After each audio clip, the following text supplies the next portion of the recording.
Hello, and welcome to episode 182 of Flix in the Six. I'm one of your hosts, Anthony Costanzo. With me, forever and always, the man, the myth. He fucking loves fingerlings. Alessandro Bielsi. Say hello, Al. Can I touch your hair in a non-sexual way?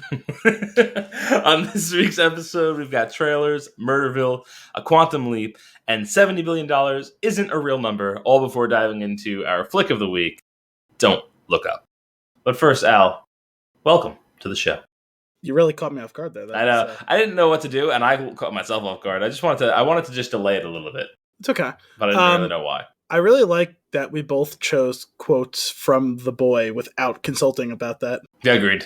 Because he did have, not having a ton of lines, he did have probably 3 of like the top 10 lines in the movie. Absolutely. He really did steal the show when he was on screen. Yes, because your line was one that I was considering as well, and there was something else he said at some point too that I'm definitely forgetting now, and that cracked me up as well. That's the one thing about like watching a new movie for the first time when we do the show, that like I retain quotes that on the second watch, like in perpetuity. Like quotes are really tough on the first watch. It's something I envy.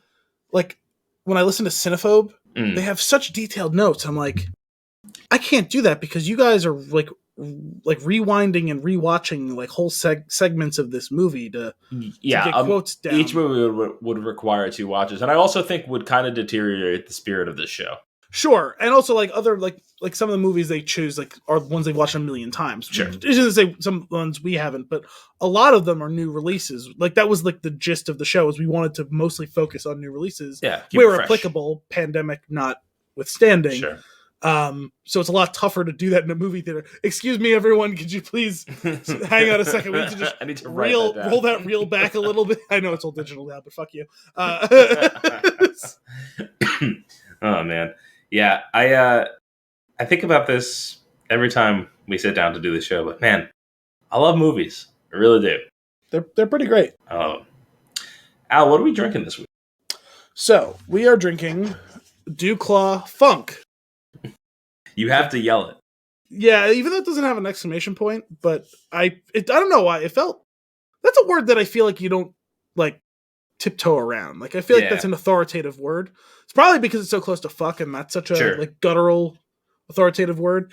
But anyway, it's DuClaw Brewing's Funk. It's a blueberry citrus wheat ale with natural flavors. It's 12 fluid ounces, unfortunately. 5% alcohol by volume. I love that that's just become a thing, unfortunately. It's crafted in Maryland. Craft to be cherished. Rules be damned. Just dig it. There's that little...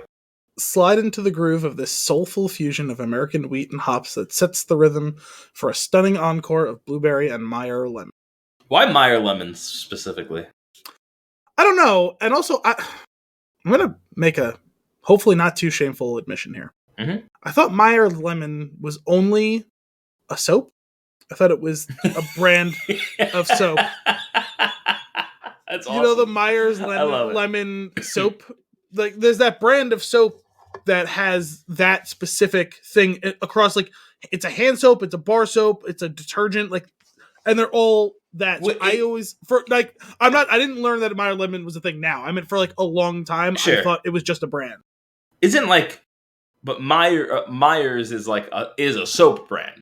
So maybe they were going for like a play on words, right? And then that makes me feel not as bad then. But because I think like the Meyer Lemon is a thing, right? It is, yeah. And I always like associated it with that brand, and so I assumed it was like Meyer's lemon soap, not like we're using Meyer's lemon in our soap. I want to point out that what I really want to know is like what makes a Meyer Lemon like special. And well, is that yours? So I typed in Meyer's Lemon VS, and the first result that pops up is verse regular. The second one is verse Eureka, which I think I want to click on first. Also, there's a whole other thing going on in the back of my head that keeps having me almost trip over it, and that there's this basketball player named Myers Leonard. Okay. And so I keep having that, I'm waiting to trip over it, and it's going to get me eventually. Ready? You ready for this? Yes. This is from citrus.com, so you know it's legit. I'm sorry, wait, before you do that, before you do that. No, because it was just such a specific thing today. So this month on Cinephobe, they're doing Sylvester Stallone movies. So they did Over the Top, Okay, Rocky IV, and this week they did Cobra. That episode came out today. Okay. Cobra was kind of, he was a cop. It was like a dirty cop, I guess, I'm not sure if I've seen that one. Marion Cobretti was the character's name. Great. And at the end of the show, they usually do trivia. They read some of the interesting notes from like the IMDb trivia. They do a little research, specifically Maze, like the producer, tends to do a lot of research to see what he can find about the making of the movie or like legacy of the movie, stuff like that. And for some reason, Amin must have gotten fascinated in his own time, like looking up the thing, and he started reading some stuff, and Maze like, we don't have to do anymore. And he goes, no, there's all this other trivia. He goes, yeah, no, I read it all. And he goes, no. He goes, trust me, Amin, I read it. And Amin's reading it, and he couldn't get through it because I'm pretty sure Maze said I like tried to fact check that trivia, and it's just like not accurate. And one of the bits of trivia was that I never saw the movie. I just listened to the episode. I don't need to see the movie. I got my enjoyment from listening to the episode. You got the gist. And there's a scene where the claim in this trivia was that it was the most citrus fruits in one scene in all of movie history. Okay. Which is worth a chuckle, right? Sure. But it was followed up with the assertion that it is the preferred Christmas movie of people in the citrus industry. Because seeing all of those citri is like Christmas. Like Amin almost died trying to get it out. I'm driving my car. I am like crying, laughing, just listening to him crying, laughing about because what's it like the Tropicana Christmas party? They just put it on in the background, like Cobra on repeat. Amazing. I'm sorry for that weird rabbit hole, but I was just listening to that today. I don't know why, but I have this itch to 1, watch that movie and find out what the scene is that they're talking about, and then 2, debunk it. Like find another movie with a scene that's like, no. That's the most citrus. Go through every movie we can possibly find that has any citrus fruit and see if we can find more. One day I will make a movie, and in it, there'll be a lemon grove farm. I don't know. I'm assuming it must be a grove, right? Yeah, something like that. Citrus fruit is definitely grove. Or we'll just shoot the movie in Sorrento, and when you walk around the streets, there's just lemon trees everywhere. Why is it an apple orchard, but an orange grove? All right, I'm going to Google grove versus orchard next, but first, we need to get through this piece. You do that, I'm going to look grove versus orchard. All right, so what's the difference? I put Meyer Lemon versus Eureka because that was the second one that came up and it sounded interesting. And like I said, this is from citrus.com. Wait, quick pause. Yep. I typed grove verse into the search bar, and orchard was at the top. Grove versus orchard. Fantastic. I'm pretty excited about this. Continue. All right. Meyer lemon trees produce smaller orange-yellow fruit that is thinner skinned than Eureka lemons. Eureka lemon trees produce oblong, juicy fruit that has a medium gold color, and while the skin is thicker... Sorry. Are they alleging that these lemons are football shaped? Yeah. And while the skin is thicker than that of Meyer lemons, it is softer. Meyer lemons tend to be sweeter and less acidic than Eureka lemons. I feel like I want to get down with some Meyer lemons. Okay. And work with those a bit.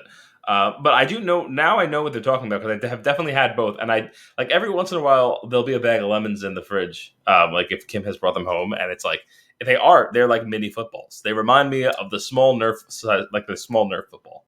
Yeah, I know what you mean because it's the one where it's like kind of got like the body, but it's got like the weird protrusions at the end. It almost looks like a corn on the cob with like the holders on the end of them, right? Yeah. The corn on the cob holder is something I haven't used in when I was a kid, I remember those being out at a barbecue. Yes. We still put them out when we have them, but I tend to not use them. I most often just eat it barehanded. Yeah. I mean, is the idea to not get sticky hands? Also, like sometimes like I feel like if it's too hot to hold, you probably shouldn't be biting into it because you're going to burn your face when it squirts. Well, the idea is to have it as hot as possible so you can melt the butter on it. Sure. And by the time you've melted the butter and salted it, it'll have cooled down slightly and it's ready to eat. But you would have been burning your hands and getting butter and salt all over your fingers while holding it if you didn't have the holders. Confession time. Okay. I, rarely, if ever, put butter on corn on the cob.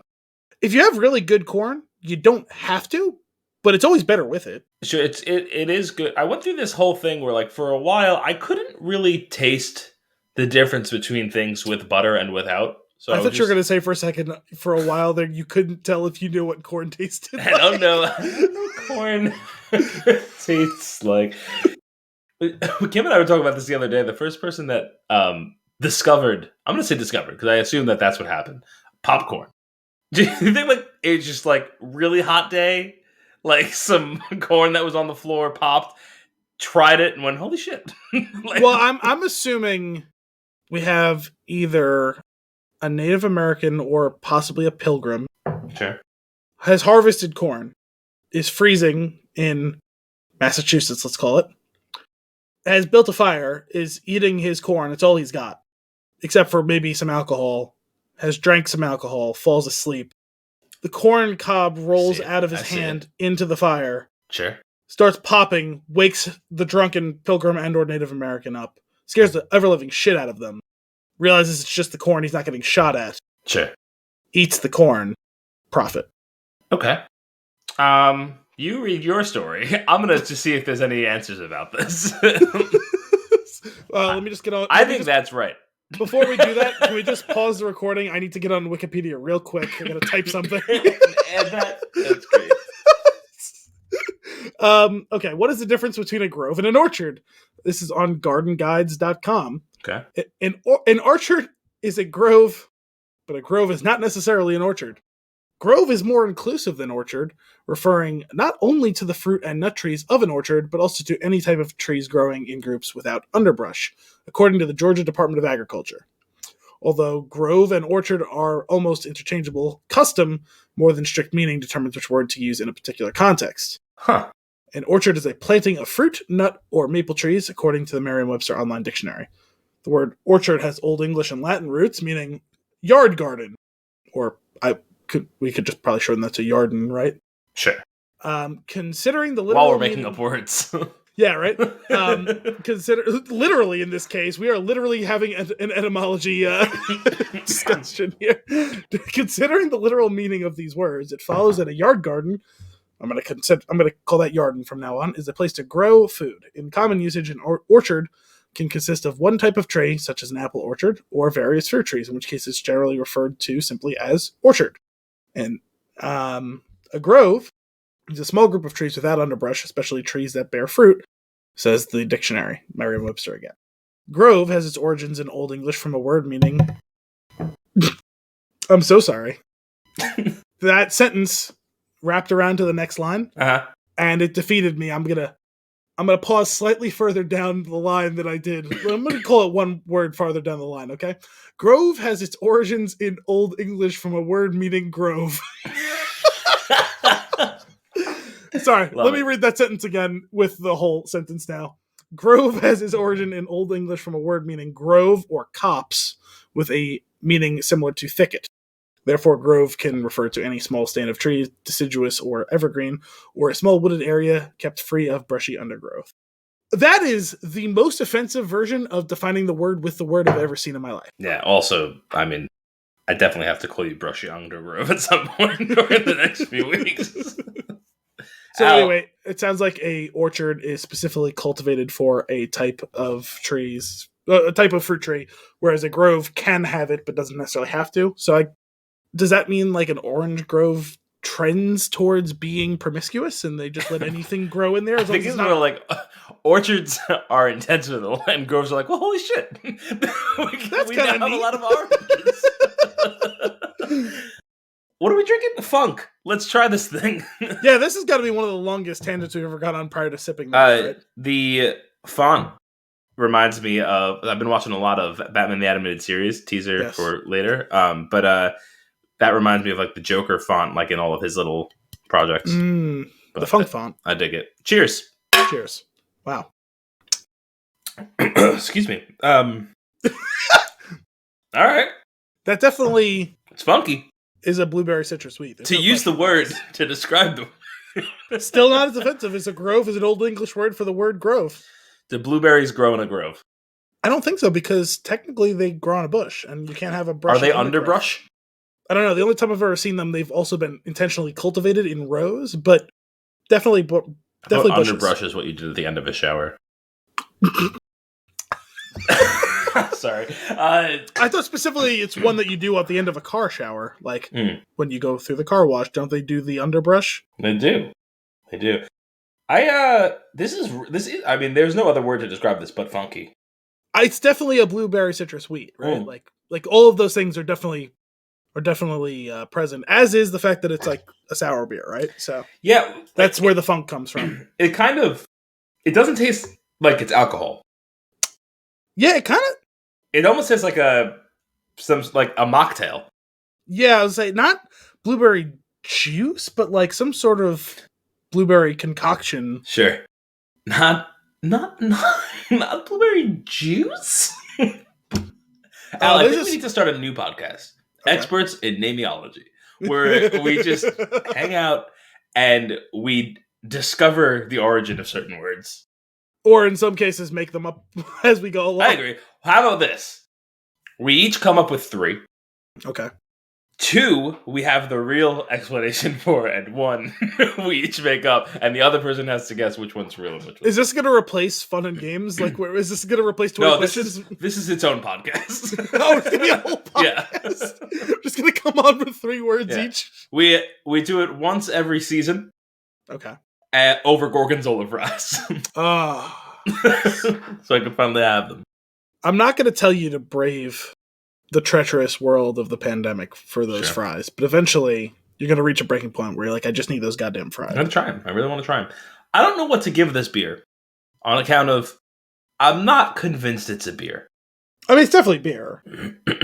Excuse me. I apologize. I went for a run in the not so cold today, and I don't think my congestion was gone enough to do that, and I think it might have set me back. No, what just happens is like you get that like vaguely asthmatic effect where like your bronchial tubes like constrict around the bit of mucus. Sure. Yeah. It's not great. I'll go, I don't know, two thuckles? Two sounds right. 2 thuckles? I can build a consensus there, yeah. Single thumb. I like it. Yeah, it's pretty solid. This is definitely the wrong season for it, right? Sure. Like we should have probably had this like 3 months from now. If I recall, DuClaw is pretty solid, right? Like I feel like it's a pretty safe bet when you grab it. Yeah, I've definitely had a bunch of their beers. Some of them have been in collaborations. They do a lot of collaborations. Interesting. Very funky. Very funky. I like it. All right. Let's get into some news and nuggets. I want to know about these trailers you're talking about. Are you sure? Because right before the show started, you didn't necessarily seem like you were... Al sent me 2 trailers to watch today, and both of which got me excited. Well, to be fair, then we're underwhelming. I'm going to be fair. No, I'm going to be really fair to you. Yeah. I told you to watch one trailer, and then I sent you the other one, and you watched the one I sent you the link to. It is. So, I didn't actually send you the other one. Yeah. That being said, this is damning you with faint praise because it required almost no effort on your part to go look up the trailer for the first one I sent you. No. It was The Lord of the Rings. What is it called? I don't even know what this thing's called. So that's the one you want to start with. So it's the Lord of the Rings show on Amazon has finally released a teaser trailer. But basically it was just with the intention of giving us the name of the show, because to this point they still hadn't given us the name of the show officially, I don't believe. So it's Lord of the Rings, Rings of Power, and it's really just kind of a superimposed like CGI video of like the smelting of rings of power with... What else do you smelt? You smelt anything that's made of metal, I think, don't you? Oh, okay. I don't know. Like you smelt iron typically. I guess these were gold, so maybe you don't... No, actually, Goldmember has instructed us 20 years ago that he lost his dick in a unfortunate schmelting accident. What do you smelt? That's I know whoever smelt it dealt it, but sure. A form of extractive metallurgy? Yeah, metallurgy. To produce a metal from its ore. Okay. So that's so metals. So it's basically it's the refining of any metal from ore. So it's not even like the creation of, like, I guess that's right. That's smithing, right? You smith a metal, forge. You forge metals. You forge items from metals. A smith forges. Yes. Smith and forge. Yes, a smith that's forges. A beer. Yes. Right? No, hard cider. Hard cider.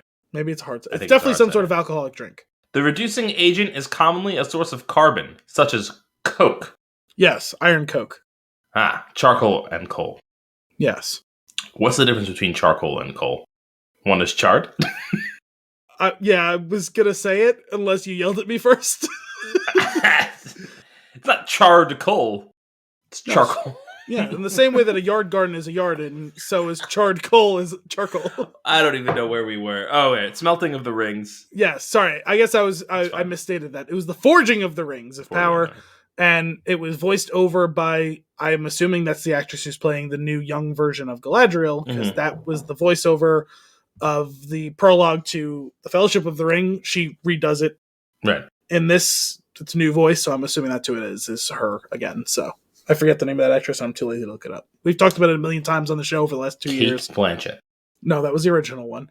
I thought that's what you were asking. No. There's a new actress to play a younger version of Galadriel, because this is like a few thousand years before that. Sure. So, I don't know. It was just cool to get that. Just to get like the blood flowing on the whole Lord of the Rings show thing that's coming out at some point this year. And don't ask me when that is exactly. Yeah, that's pretty cool that it's soon. Yeah. I'm looking forward to that. Something else to watch. I'm in a bit of a show drought at the moment. So that'll be nice. On that note, I was just a little upset that the trailer was just like I had mentioned to Al, was a repurposing of a voiceover from the original movies as a trailer for something new. But it's fine. I was looking up here. September 2nd of this year seems to be. Oh, they have like a legit date. Yes. Oh, cool. I thought it was September, but I wasn't 100% sure. Nice. It was just cool to finally get the official name. We know for a fact that this is a real thing that's going to happen. Mm-hmm. So that's cool. Yeah, I dig it. Now, Moon Knight. Yes. Has a trailer. Correct. Real trailer. And a real trailer that gives me 0.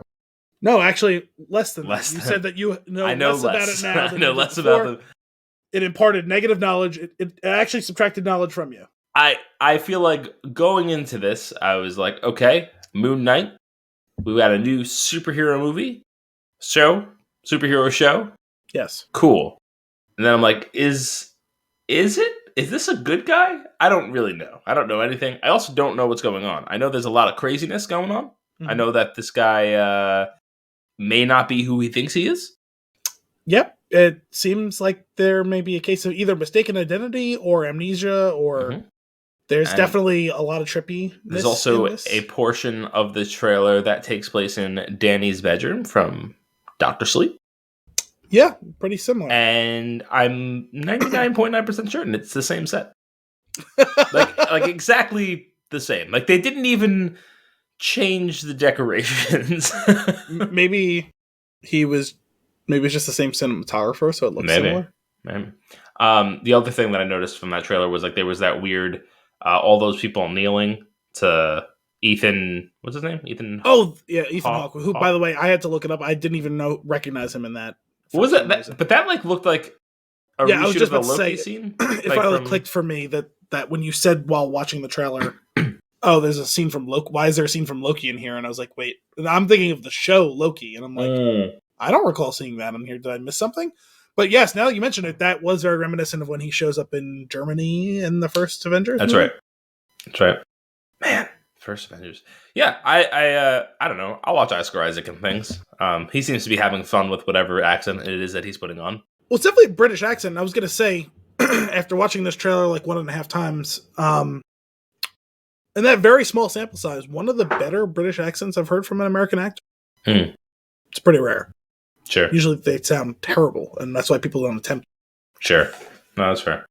Actually, I just realized as I was saying it, we've talked about this before. Is Oscar Isaac American? He's not. He's Guatemalan. That's right. He's not, yeah. Although I think, yes, I believe he was raised primarily in the U.S. Oh, okay. Yes. Guatemalan American actor. So, yeah. But yeah. Whoa. Accent, seemingly. What? Hold the phone. Or did you just make this discovery about Gaspard Ulliel? Because it's pretty sad. No, I don't know what you're talking about. What? Okay, so one of the only technically 4 people who are so far, obviously there's going to be more than 4 people in the show, but the 4 official credits in the show so far, Oscar Isaac as Mark Spector / Steve something or other / Moon Knight, Ethan Hawke as Arthur Harrow, and Gaspard Ulliel as Anton Mogart / there was some other name for him too. I don't know why it's not showing up on this because I was looking at this earlier. Come on. Oh, you've got to be kidding me. It's not like expanded on this. He's going to be playing some other being or character or whatever. But that guy died today. Oh my God. Which is really crazy. He's like not very old. What happened? I believe it was some sort of skiing accident. My goodness.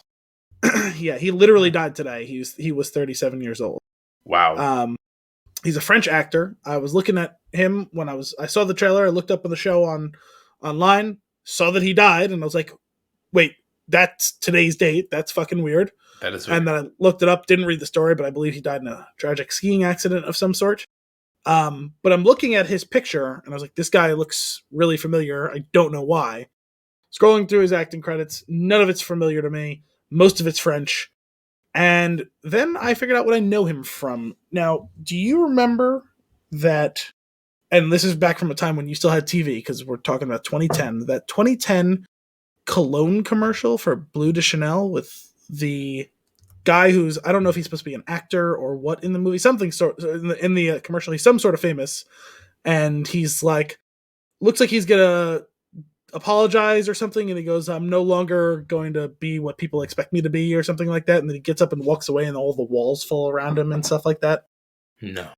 Oh, see, I have this thing, and it's actually a real thing online where people like talk about how weird perfume / cologne commercials are, and how some of them still get recycled like a decade or so later. Sure. Like the Johnny Depp one, and this one, and Natalie Portman one, and a bunch of the other Natalie ones. Portman one I remember.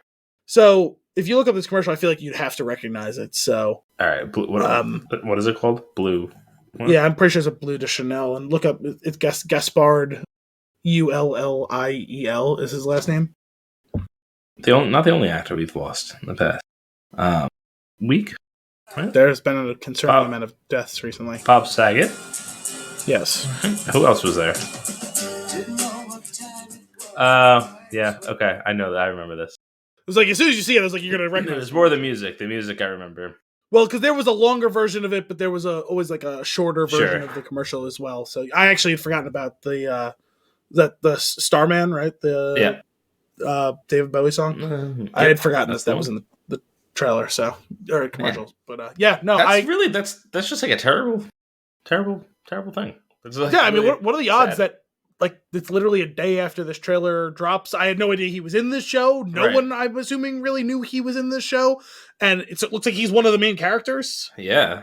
Oh so man, that kind of sucks. I mean, death of any sort sucks, but just like the timing of that is like it's like weirdly abrupt, right? Like it's just like, oh, let's see who this is. It's almost not to make this like a comedic thing, but I guess we can just kind of laugh so we don't cry type of thing. But reminded me of that stupid skit in with Bob and David on Netflix where everyone was grieving the death of the fifth Beatle that no one had known existed. Oh my God. I've only just discovered his existence, and now we've already lost him, and that's what we're going through here with this guy. Oh, man. Terrible. Well, that's it for trailers. I wish we had a trailer for this next thing. Which one is that? Murderville. Yes. I am so very excited about this. Me too. I was so mad. I literally saw this. The news came out on Twitter. Well, just from Netflix, whatever. The day after we recorded last week's episode, a new Netflix show called Murderville. I'm going to read this right from the Netflix site, so we're better to get it than from the source. Here's your first stab at the new Murderville comedy series. From the horse's mouth. Exactly. Get ready to punch a one-way ticket to Murderville in Netflix's latest procedural crime comedy, which is executive produced by and stars Will Arnett as senior detective. Yes, as senior detective Terry Seattle, Homicide Division. Terry Seattle. Yes. Every day holds a new murder to solve and a new celebrity guest star as his partner. The catch? Yes, really. The guest stars aren't given a script, and as they assist Terry clue by clue, they have to improvise their way through the case. In the end, it's up to these celebrities alone to name the killer. Are you hooked yet? If each episode doesn't have a blooper reel in the credits, I'm going to be pissed. That feels like an easy win, right? I mean, you have to do it. Yeah, I agree. According to the evidence provided in the show's first look pictures, Murderville looks like Law and Order meets Whose Line Is It Anyway? Of course, the point is to break the case, not character. Based on the BAFTA award-winning BBC Three series Murder in Successville, the Arnett-led comedy will feature celebrity guests Annie Murphy, Conan O'Brien, Ken Jeong, Kumail Nanjiani, Marshawn Lynch, and Sharon Stone. Now, that is a truly list of celebrities. That's a grab bag for sure. Arnett is no stranger to the Netflix universe either, from BoJack Horseman to Arrested Development. He had that other show that was running concurrently with BoJack too. That was a live action show. I never got a chance to watch it, but I don't know what you're talking about. Yeah, he was in another show. I can't remember what it's called now. The actor and comedian knows how to serve up a good, sometimes belly-hurting laugh. Will these stars be able to keep up with the senior detective and narrow down their suspects on the fly? That premieres actually soon. I forgot about this. February 3rd. Yeah, huzzah! So he also is sporting a ridiculous mustache in these photos. Yes, he is. Is this? I mean, are all Netflix things dropped at once, like the whole season? In my experience, for the most part, yes. But that's not to say that they couldn't change that. Yeah. I do like that some of the streamers have pivoted back to the original, like, or even like if you decide, hey, listen, we're going to release, 5 episodes now and 5 episodes like 3 weeks from now or something like that. Or, hey, we're going to release the first 3 episodes and we'll go weekly from there or stuff like all those sorts of things.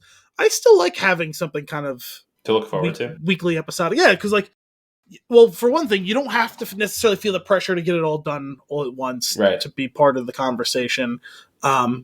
But you can still do it that way if you want to, and whatever. Sure, I am a big fan of the weekly release, specifically for stuff that I really like. One, it lasts longer, and two, I like that whole. We talk about the Book of Boba Fett each week and think about like the possibilities. Versus if you were to just knock it out all at once, you lose all of the mystery between the episodes. Yeah, and that's kind of I don't know, it's lame. Well, I guess my kind of my real concrete thought on this, I just like that we now are getting back to the point where we have options on both. Mm-hmm. Like if there's a show you want to take down all at once, go for it, and if there's one you prefer to watch weekly, you can do that too, depending on whatever show you're talking about. Yeah, like for the same, it's funny because like for something like Boba Fett, I want it that way because I do like to think about it in between. For something like Cobra Kai, I watched that in like 2 sittings. And I feel like it's like I could probably lose interest in a show like that week to week. Yeah. Whereas like it just gets lost in the bustle. Yeah. Yeah. And then I would just forget about it. And then like, oh, I have like the last 5 episodes of this and then, burn through them. So that works out. But cool. You mentioned Quantum Leap. Those 2 words together sound familiar. Okay. So I wasn't sure what your mileage on this was going to be. Quantum Leap was Quantum Leap was a show in the late 80s, early 90s, maybe a bit of both. Let me take a quick look at that. It starred Scott Bakula, and I can't hear his name and not think about What We Do in the Shadows. That was a really good cameo. Oh man. Sorry, it was from 1989 to 1993. It was Scott Bakula, Dean Stockwell, other people that may or may not be famous. I don't know. I know Dean Stockwell died recently-ish, I want to say. Last year, like a couple of months ago. Anyway, so Quantum Leap is a reboot now. So the premise of the show, I think, was, I don't remember if it was intentional or unintentional because I never watched the show. I just know of it. Scott Bakula would get like portaled into like the body of someone else who had some big problem, and he'd like help to solve that problem or whatever, and then he'd get portaled back to his real life and stuff. He kept jumping from like situation to situation like this over the course of it. It was if you remember the premise to that Always Sunny season premiere a few years ago, the one with the what are the rules? Yeah. That episode, remember they ended it and Scott Bakula, or maybe it wasn't the end, it was like halfway through it or whatever. Because they said, is this one of those quantum leap scenarios? Because remember, they look at each other and they all look normal, but they look in the mirror and they're a black family. Yeah. And that was what happened was like he would get portaled into some new body and he'd go find a mirror to see who he was and where he was and what like, well, what am I doing here type of situation, you know? That's kind of cool. So, yeah, they're doing a reboot, I guess. And NBC's greenlit a pilot episode. This is a quote from that. It's been 30 years since Dr. Sam Beckett, who was Scott Bakula, stepped into the Quantum Leap accelerator and vanished. Now, a new team has been assembled to restart the project in the hopes of understanding the mysteries behind the machine and the man who created it. It says a whole new team will be firing up the Quantum Leap project, but Scott Bakula could possibly return. There's been no official announcement, but he has previously revealed that talks were underway, so he at least seems like he was apprised of this situation. Sure. There are very significant conversations about it going on right now. I don't know what it would be. I don't know who would have it. The rights were a mess for years. I don't know if they've even sorted it out now. That's always been the biggest complication. It starred Scott Bakula's Dr. Sam Beckett, a physicist who created a time machine that allowed the user to travel through time within their own lifetime. After finding himself adrift in the Quantum Leap machine with no way home, Dr. Beckett resolves to put things right what once went wrong, hoping that his next leap would be the leap home. It also starred Dean Stockwell as Al, a U.S. Navy Rear Admiral and friend to Dr. Beckett, as well as Deborah Pratt voicing Ziggy, the self-aware computer system which runs Project Quantum. I mean, that sounds like it could be fun. Yeah, the guy who created the original show is on board as an executive producer. Looks like Deborah Pratt will be back. It says also Martin Gero. I don't know who that is. Stephen Lillian and Brian Winbrandt will act as showrunners. So we'll see. They greenlit a pilot. We don't know if they'll continue on making the show. I didn't know if that was one of those like weird random shows that you would be kind of like aware of or a fan of. I figured if not, the idea would kind of intrigue you, which kind of where it was for me. I think my mom might have watched it. I definitely know that I know I'm aware of it being a thing. I didn't know anything about it, but like I feel like it's one of those things that's name dropped time and again in like just like comedy movies as a reference to something that like is usually offhanded and doesn't matter for like enjoying the scene. So like I never really looked into it, but it's one of those ones where like it's not like a MASH or like whatever like super famous show that like everyone watched. But I should watch MASH. Okay, that's a good option. I'm glad I can help you with that problem you kind of threw into my lap like 4 minutes ago. In a way that I had no way, shape, or form planned to help you out with in that way. But anyway, yeah, like it doesn't feel like it was like a MASH or a Seinfeld or a Friends type of show where it's like everyone watched it at the time, right? But somehow it still has held on to some weird cultural like niche that like enough people all reference it that it's like, okay, well, obviously a good amount of people watched it and really enjoyed it type of thing, like a cult classic type of thing. So yeah, that's kind of cool. Sweet. Yeah, I'll have to check that out. I'm curious though if like hopefully it won't be too much of a wink and a nod to the old show and actually stand on its own. Yeah. I mean, I think you can get away with Easter eggs, right? But you have to be your own show and not just assume that everyone watched the show from 30 years ago. Exactly. I don't know, unless you're Cobra Kai and you cut in enough clips from the original movies to set the stage, because I've only ever watched the first Karate Kid and I love Cobra Kai. and we're like deep into like the third one at this point, I think. Is the third one the one with the girl where she's the new Karate Kid basically? No, that's the next Karate Kid. Oh, I think I always assumed that was the third. I always assumed that the next Karate Kid was the third Karate Kid. I know the second one, he goes to Japan with Mr. Miyagi. Yeah. No, there's a 3, and then the next Karate Kid. Okay, so I have zero idea of what 3 is then.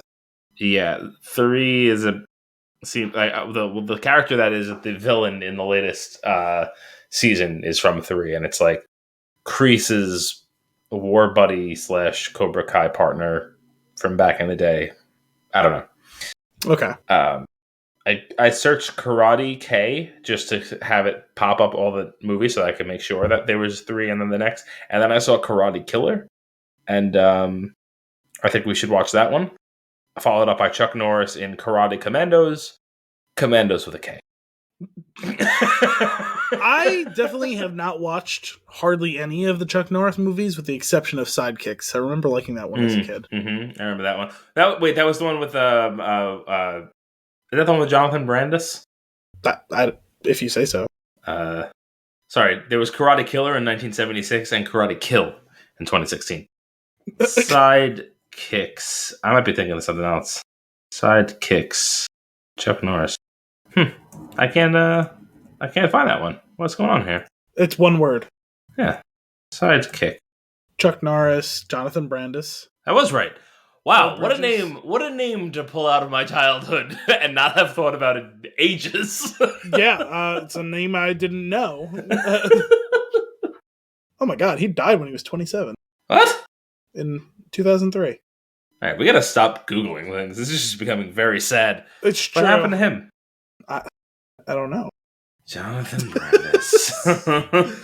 You're putting a lot on me right now. Oh no. He killed himself. Hanged in a hallway of his Los Angeles apartment. I didn't get those details. My goodness. I was looking at the info in the mini bio and IMDb, and they tend to be tasteful with those things. They don't typically give you gory details. Yeah. Google actually pulls out its own little card on the right side with all the details that you.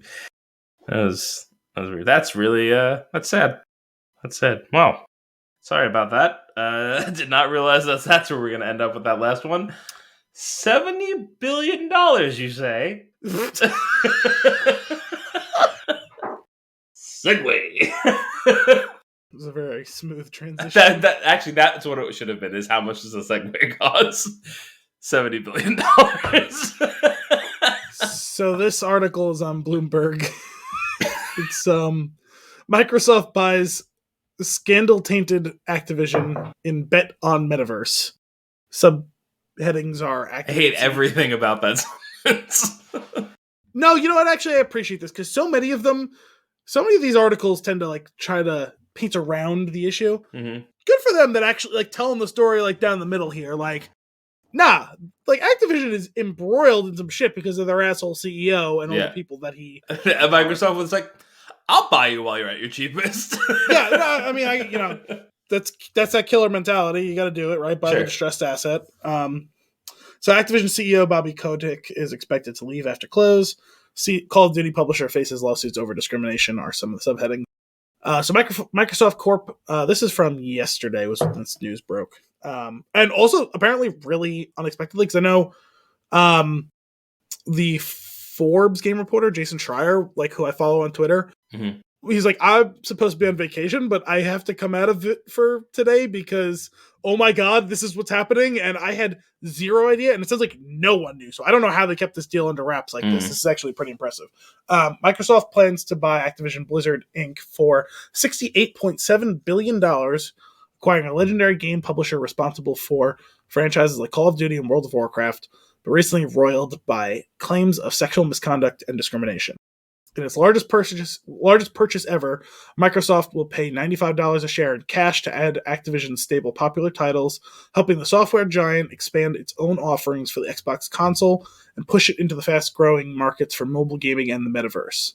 The deal, which would make Microsoft the world's number 3 gaming company, also fits with Chief Executive Officer Satya Nadella's strategy of focusing on content, community, and cloud software. Sorry about that. Activision CEO Bobby Kotick, 58, will continue to serve in that role only until the deal closes, a person said. Once the transaction is completed, Activision Blizzard will report to Phil Spencer, who at part of this deal was promoted to CEO of Microsoft Gaming.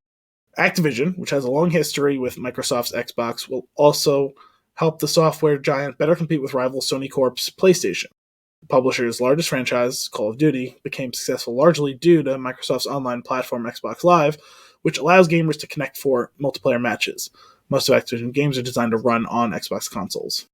Gaming has been key to Microsoft since our earliest days as a company, Nadella said in a note to employees.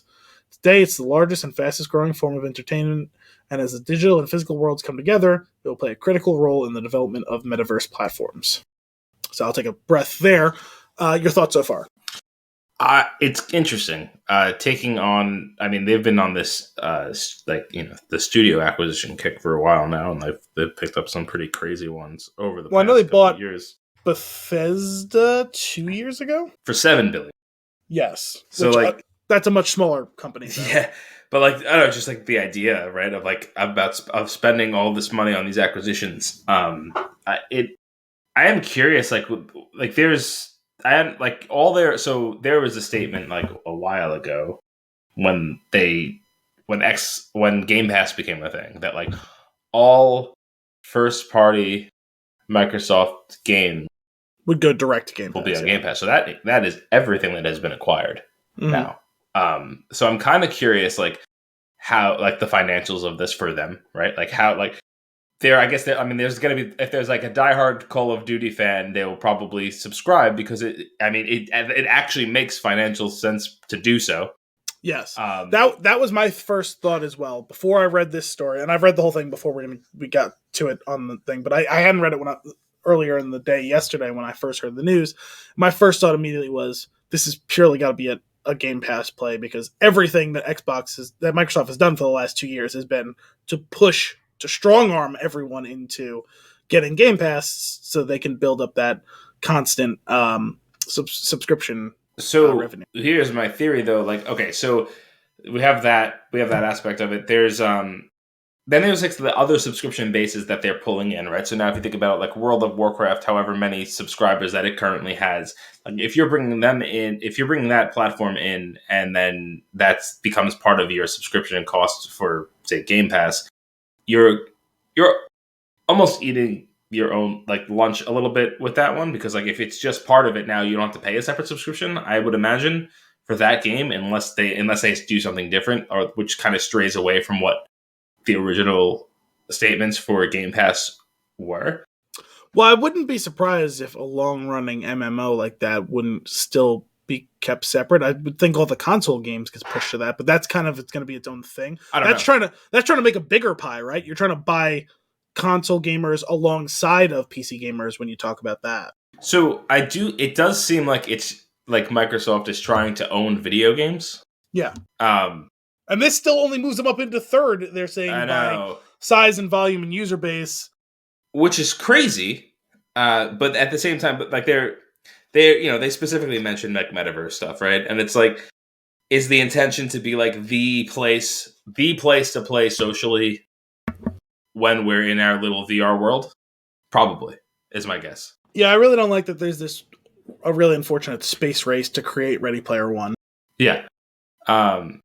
And they are, that with the large names that they're pulling in, it'll be them. Unless one of the other.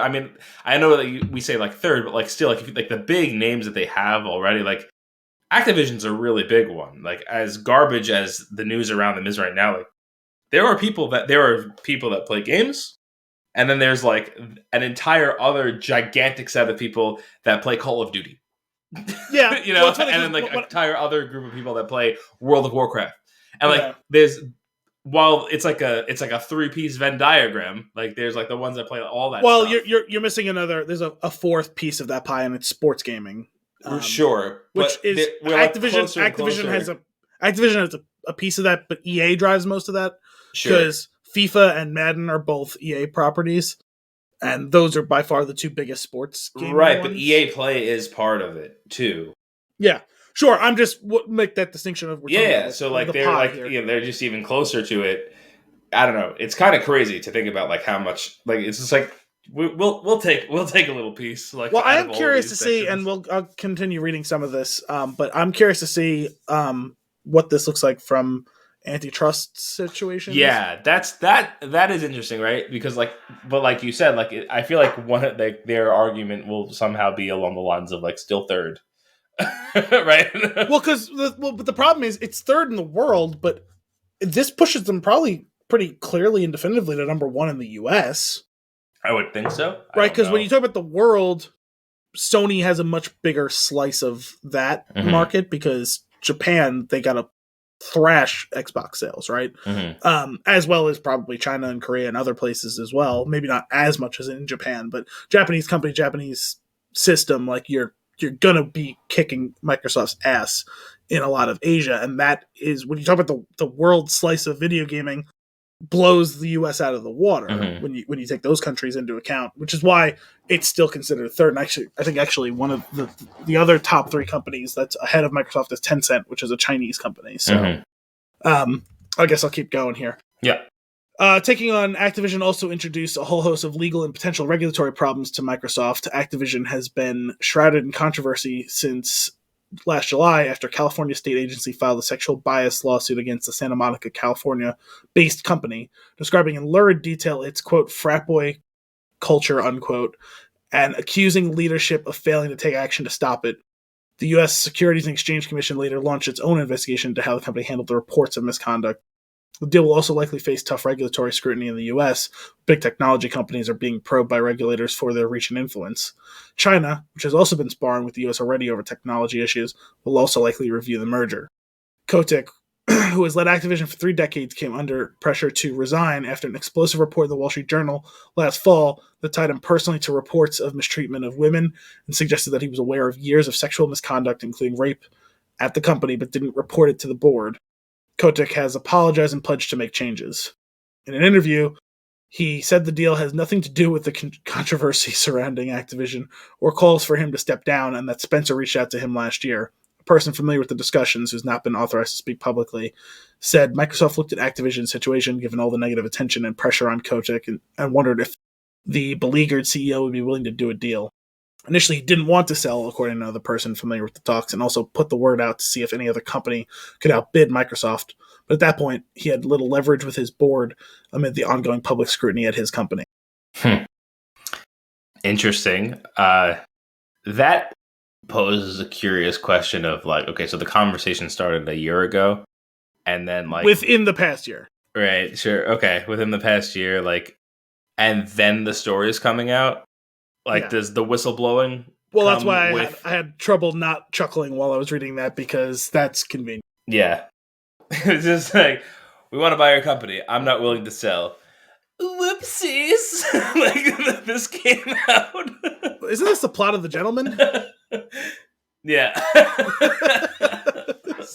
Well, also, with a story like that, the amount of reporting and the level of legal, jumping through hoops that you have to do to publish a story like that, with those sorts of allegations which implicate criminality, it could take years to have that story come out. So it's possible that the Wall Street Journal started investigating that 2 or 3 years ago. Sure.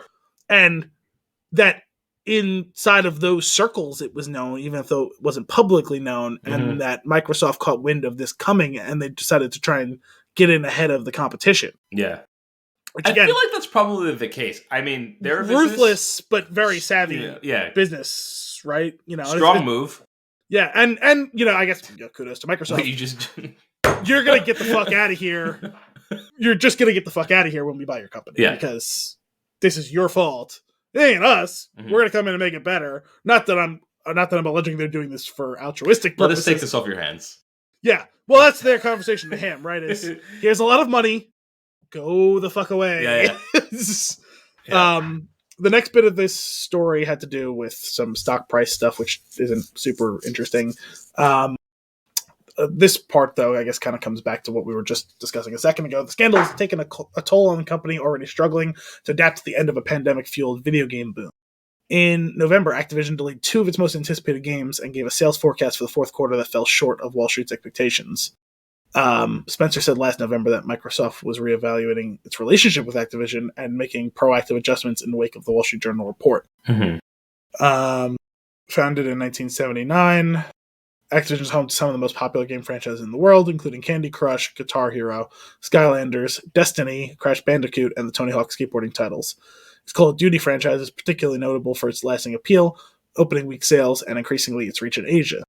The mobile edition of the game launched in China in December of 2020, quickly hitting the top of the download charts, brought in tens of millions of new fans, quote, with player investment in the first quarter on par with the rest of the world combined, unquote.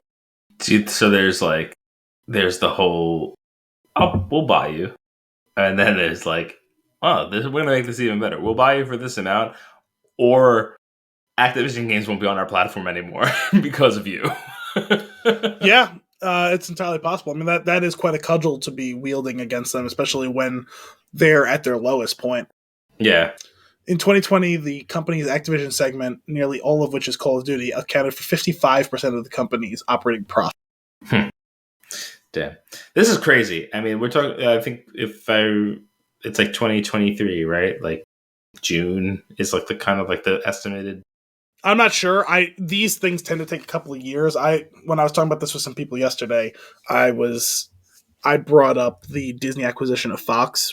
Mm-hmm. As far as how they avoided the antitrust stuff, they basically spun off all the regional sports networks because they already owned ESPN. And so if they had bought all of the Fox sports stuff, which like a lot of regional sports networks for like baseball and hockey and soccer and basketball, those tend to have been, they were started in conjunction with like Fox. So like it'd be like, oh, we have Fox Sports like Southwest, and they would have like the Phoenix Suns games and like the Arizona Coyotes and whatever other teams like that, and it would be all of the regional sports in those areas had contracts to create a network with Fox. So Disney, in order to acquire all the other stuff, they would have had such a monopoly of the sports thing. They had to spin that off to Bally's. All of those regional sports networks are Bally's sports networks. So in a similar vein, like Microsoft may have to find itself spinning off some of these things. Like, who knows? Maybe the antitrust makes them spin off the World of Warcraft stuff. I don't know. Sure. Interesting. I guess we'll see how it plays out. It'll be fun to watch, I think, and like see how it all plays out. But yeah, I mean, it goes on to say a little bit more about how they've basically made a commitment to, there's going to be a good portion of these games that they still make available to Sony, but they're definitely going to pull some of them back behind the curtain as well. Yeah, of course. Which makes sense. Even if you're like on Game Pass, or you could buy it for $70 on another platform, that's like having your cake and eating it too. No, like that's yeah, no, you're wetting your beak either way. I listen to all these like game podcasts, and it's like, you don't spend this much money to share it with the other platforms. I'm like, I feel like that's a short-sighted view of how you make money. Yeah. Well, they said here, this is a Spencer quote. I'll just say to players out there who are playing Activision Blizzard games on Sony's platform, it's not our intent to pull communities away from that platform, and we remain committed to that. It says they agreed to acquire ZeniMax Media, home to Elder Scrolls and Doom publisher Bethesda Softworks, for $7.5 billion. At the time, that was their biggest video game purchase ever. They also spent $2.5 billion on Mojang back in 2014, who is the one who made Minecraft. Yeah, I mean, ultimately, I feel like their end game is probably to just be a cloud-based gaming service, right? And just to be an app wherever. Specifically, I mean, definitely targeted on whatever this, whatever your VR universe is, because it'll fit nicely in there. But whether that's, all of your smart TVs, or just in a browser, or on a PlayStation, like just the Xbox app, like there's they can make it work anywhere. So that'll be really interesting. And also I feel like that'll be really cool. I know that Brian uses Stadia a lot, and he loves it, and it works for him really well. The cloud stuff that I have toyed with aside from Stadia hasn't been good enough for me to use as like my main thing. Although I did play a couple of his Stadia games, and I was blown away by how responsive it all was. I was like, this is bonkers. So, well, I think from what I've heard, and obviously you and even more so Brian can speak to this stuff, but for games that you're playing locally, I'm sure the cloud service works great. But for I don't think it would work very well for Call of Duty. I just don't know how. The cloud stuff doesn't work super great locally for me, and I think that has to do with certain rooms in my house and trying to play it in dead spots for my Wi-Fi. But if you were hardwired, I feel like I could see more of a situation where all of your TVs in your different rooms are hardwired for Ethernet, right? And your system's on the LAN. I feel like that would be fairly seamless. Sure, that would be the dream, though, in general for your setup, and unfortunately, not super realistic. Yeah, I think we're gonna probably have a breakthrough in a couple of years on that tech, the Wi-Fi, the next edge of Wi-Fi that'll be far better than the garbage that we're using right now. Sure, but also come on, building developers, if I buy a new house, why are all of my main rooms not wired for you? That's true. Because it should all be because they used to the latest cat cable and no. There shouldn't be a phone line. It should be a cat cable. That's what I'm saying. They used to put a fucking phone line in every room. Maybe they still do on a new house, but my house, my parents' house was built 21 years ago, and it's got a phone jack in half the rooms. Yeah, I understand they weren't gonna have an Ethernet cable back then, but I'm saying is if I bought that same house today, being built brand new, that should have in probably the master bedroom, whatever room would be the quote unquote office by the builder's design, and the family room, living room, whatever. Those three rooms at minimum should have, and probably one in the basement as well. Should have. No, you should have it everywhere. A hardline. Today it should be in every room. I can understand if it's not every single room, but most of them. My point is you're already wiring up electricity to those rooms. Throw the cable in there. Sure. And that's the point I'm making is if you do it in the planning, right? The reason you wouldn't do it now, you're going to go into the fucking drywall and route it throughout your whole house. No. But when you're building it, it's the most trivial of things to attach that along with the fucking cluster of wires that you have for electricity and phone and all that shit. Yeah. Especially since you also already have the phone line, where you would put those. I don't know. It's, I know some places are like that, and it's great. The next place that we move, I'm sure, won't have it, and I will actually probably make the investment of making it happen, because we'll be there for a really long time, and every room should have it. Yeah, as far as I'm concerned. So that'll be interesting. This will be, like I said, it'll be interesting to watch, see where it goes. Yeah, and the last kind of little bit of just I'm sure this wasn't included just for accuracy's sake. I'm sure that this is kind of a hint at where things may be going, and I'd already heard some rumbles about this stuff, or at least I'll tell you the dots I'm connecting. Microsoft's also banking on the rise in mobile gaming, the fastest growing part of the industry, one of the software giants' weak spots. Earlier this month, Take-Two Interactive Software agreed to buy mobile game maker Zynga in a deal valued at $11 billion to keep the publisher of Grand Theft Auto break into the market for to help the publisher of Grand Theft Auto break into the market for smartphone games. There is a tight connection between Take-Two and Sony, and so don't be surprised if that same move happens between Sony and Take-Two as it did with Microsoft and Activision. It seems like a natural fit. Yeah. I can see that. Cool, man. Good one. I think it's time for what we're consuming. Sure. What are you consuming? Actually, not a ton this past week, at least of the optical and audiological versions. I ate plenty of food this week, but nice. I watched The Eternals, or at least most of it. I'm going to have to revisit that before we do it for next week's show, because I may have dozed off for a little bit, and I'm not entirely sure how they acquired Kumail Nanjiani for their team. I also watched it this past week, and Kim started watching it. She fell asleep, but she was we're I don't know, however many minutes in, and she goes, wait a minute. Jon Snow, Robb Stark, and a character named Cersei? Yep, yes. My mom had the same, I was watching it with my parents. My mom had the same that was great. revelation. It's great.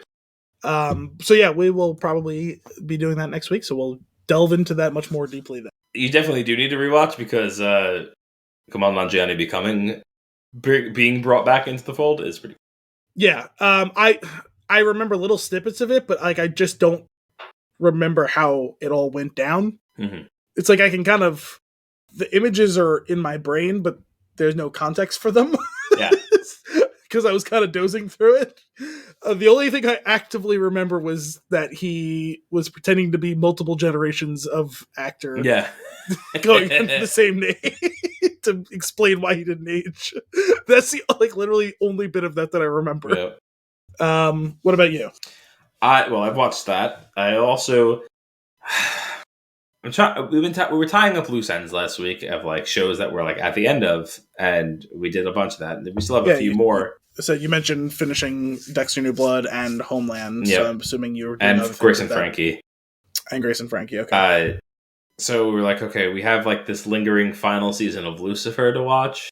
Oh, I forgot you watched that. We're putting it on. It's just like we had like the last 3 episodes of the prior season and then the final season, and we're just like, I think it was like maybe halfway through the second episode of the night, and I was just like, I'm bored. Like I just don't care. I just don't care anymore. I'm fighting the urge to just skip to the last episode and see what happens. Because I don't have that many left, but I'm just like not really enjoying it anymore. I think that's a shame. It's kind of like, it was fun, but like the main fun part of the show was Lucifer and the detective solving crimes together. It's just a really silly gimmick because he can ask somebody what their deepest desire is and they have to tell him. And the interrogation. We also like, I think it was like somewhere around the 2nd or 3rd season, we're like, the person who did it is always the first person they talk to. And then they come back to them at the end. That's unfortunately a hallmark of a lot of procedurals. I wish they could mix it up a little bit more, where sometimes it's the second person they talk to. But anyway, so I think we're like on like the 4th episode of the final season there. Okay. I mean, you're that close at this point. You probably do got to finish it. Right? Oh, we will. But it's a shame when it starts to no longer be fun and feel like a chore. But at least like you're close enough, because like when you get like something like The Walking Dead, right, where it's like, okay, there's going to be 3 more seasons of this show. Like I don't care anymore. Like that's probably a good time to cut it off. But when you get into that final season, the sunk cost fallacy tends to go out the window. Right? Yeah. It's yeah. So we'll see how it plays out. It's going to be a little bit slower going. We'll probably watch like 1 episode here and there throughout the week versus like sitting down like for a night and watching that show. Well, if you're having trouble getting through it, trying to brute force your way is probably not the best. Yeah. But that being said, we supplemented with Working Moms, which the name sounds familiar, but I can't even place the show. It's so damn funny and so many great jokes for this very specific time in our lives. Okay. So it's been awesome. Like it's really silly. It's like some of the jokes are like super dark, but overall it's a well-written comedy. And I'm like that now. Like that show, on the other hand, I'm like, okay, I can't. I think we have some time tonight. Like I'm looking forward to like sitting down and watching a few episodes. They're short. You can knock out 2 or 3 like without blinking an eye. And it's really entertaining. So, what else are you watching? I'm still powering through. I wish I'd gotten to an episode tonight, and I just ran out of time before we got started because I was trying to really like solidify my notes and everything. But I've been watching The Witcher still. Okay. The other day I watched the 4th episode of the season, which was really good. I really liked that one. It was the one where Triss shows up at Kaer Morhen, and that storyline finally starts to accelerate from like a narrative perspective. Mm-hmm. And the Yennefer and I don't know what that guy's name is storyline was pretty good as well. So I was having this conversation with someone yesterday. I was like, I don't know his name, which I feel like I should because he was the main villain in the first season, spoiler alert. And I just know him as that Nilfgaardian general. And when you think of a villain, I should know your name. And I don't think you've ever given it to us. The hell is his name? Right? And it doesn't even feel like it's on the tip of my tongue. I don't think he's ever said his name. You know what's funny? I think that they say it somewhere towards the end of the season. I was like, that's what his name is? Like, okay. So then maybe they just haven't revealed it yet. Because I know that for a little bit during the first season, I thought he was Emir. And then eventually it became clear that he served Emir. And I was like, oh, yeah. So what's your name then? Nilfgaardian dude.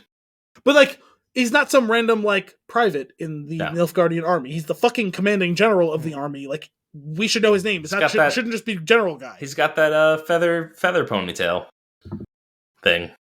You know, he's a slightly odd looking guy, and him looking like a homeless vagrant now is not improving his look. Sure. But I'm glad you're getting further along on that. I enjoyed the second season. Yeah, I've been enjoying it so far, but I really feel like this episode kind of started to wrap it up. Yeah, where it's like, okay, now we've gotten past the establishing and foundational and resetting the chessboard, and we're getting into the here we go. You should feel that way for the rest of it, I think. Yeah, that makes sense. It does feel like it's taken off. Not to say that you can't have some quiet moments and all, but like it feels like it's going now. Yeah. What was it? Was it the first episode with Beast from Beauty and the Beast? Played by Tormund Giantsbane. Yeah. that was a pretty cool one-off. Yeah. That's very reminiscent of the book that I was reading, where it's like each chapter was just like a hunt of some kind that he did. Well, I mean, that's what a lot of the first season was too, right? Yeah. So. But the way it was pieced together was oh my God, so good. Just, but that's cool. I am continuing on with Batman the Animated Series. Me and Ellie are watching it. My son may be a psychopath. Oh, I'm not sure. So we were watching the first episode of the two-parter where Harvey Dent becomes Two-Face. That sounds very familiar. He's eaten, show's on. This is one or two times a day when I'm able to feed him, I'll put that on. And he likes to play with his bottle. He'll look at the TV every once in a while. He'll look at me and make noises. He plays with his little lion. It came down to the part where he like looked up at the TV and he was like kind of getting, he was like in like sleepy mode. And Harvey is becoming Two-Face at this point. He's in the hospital. He's the explosion has already happened. He's all wrapped up. They're undoing his bandages and like everybody's like, oh my God. And then he like runs out of the room and he's like screaming and he's holding his face and his fiance is walking down the hallway and she goes, Harvey, what's wrong? And he like picks his head up and it's Harvey face. So it's not scary yet. And then he turns and she shrieks and it's, half the blue face with the white hair. And he just Elliot goes, ha ha. All right. Little creep. Harvey face. Harvey face. Scary face. Two-Face. What have you done with Harvey face and scary face? Is this because you could only see one side of my face at a time? Heads, you live. Tails, you die. He flips the coin. Heads. Anybody mind if I reflip?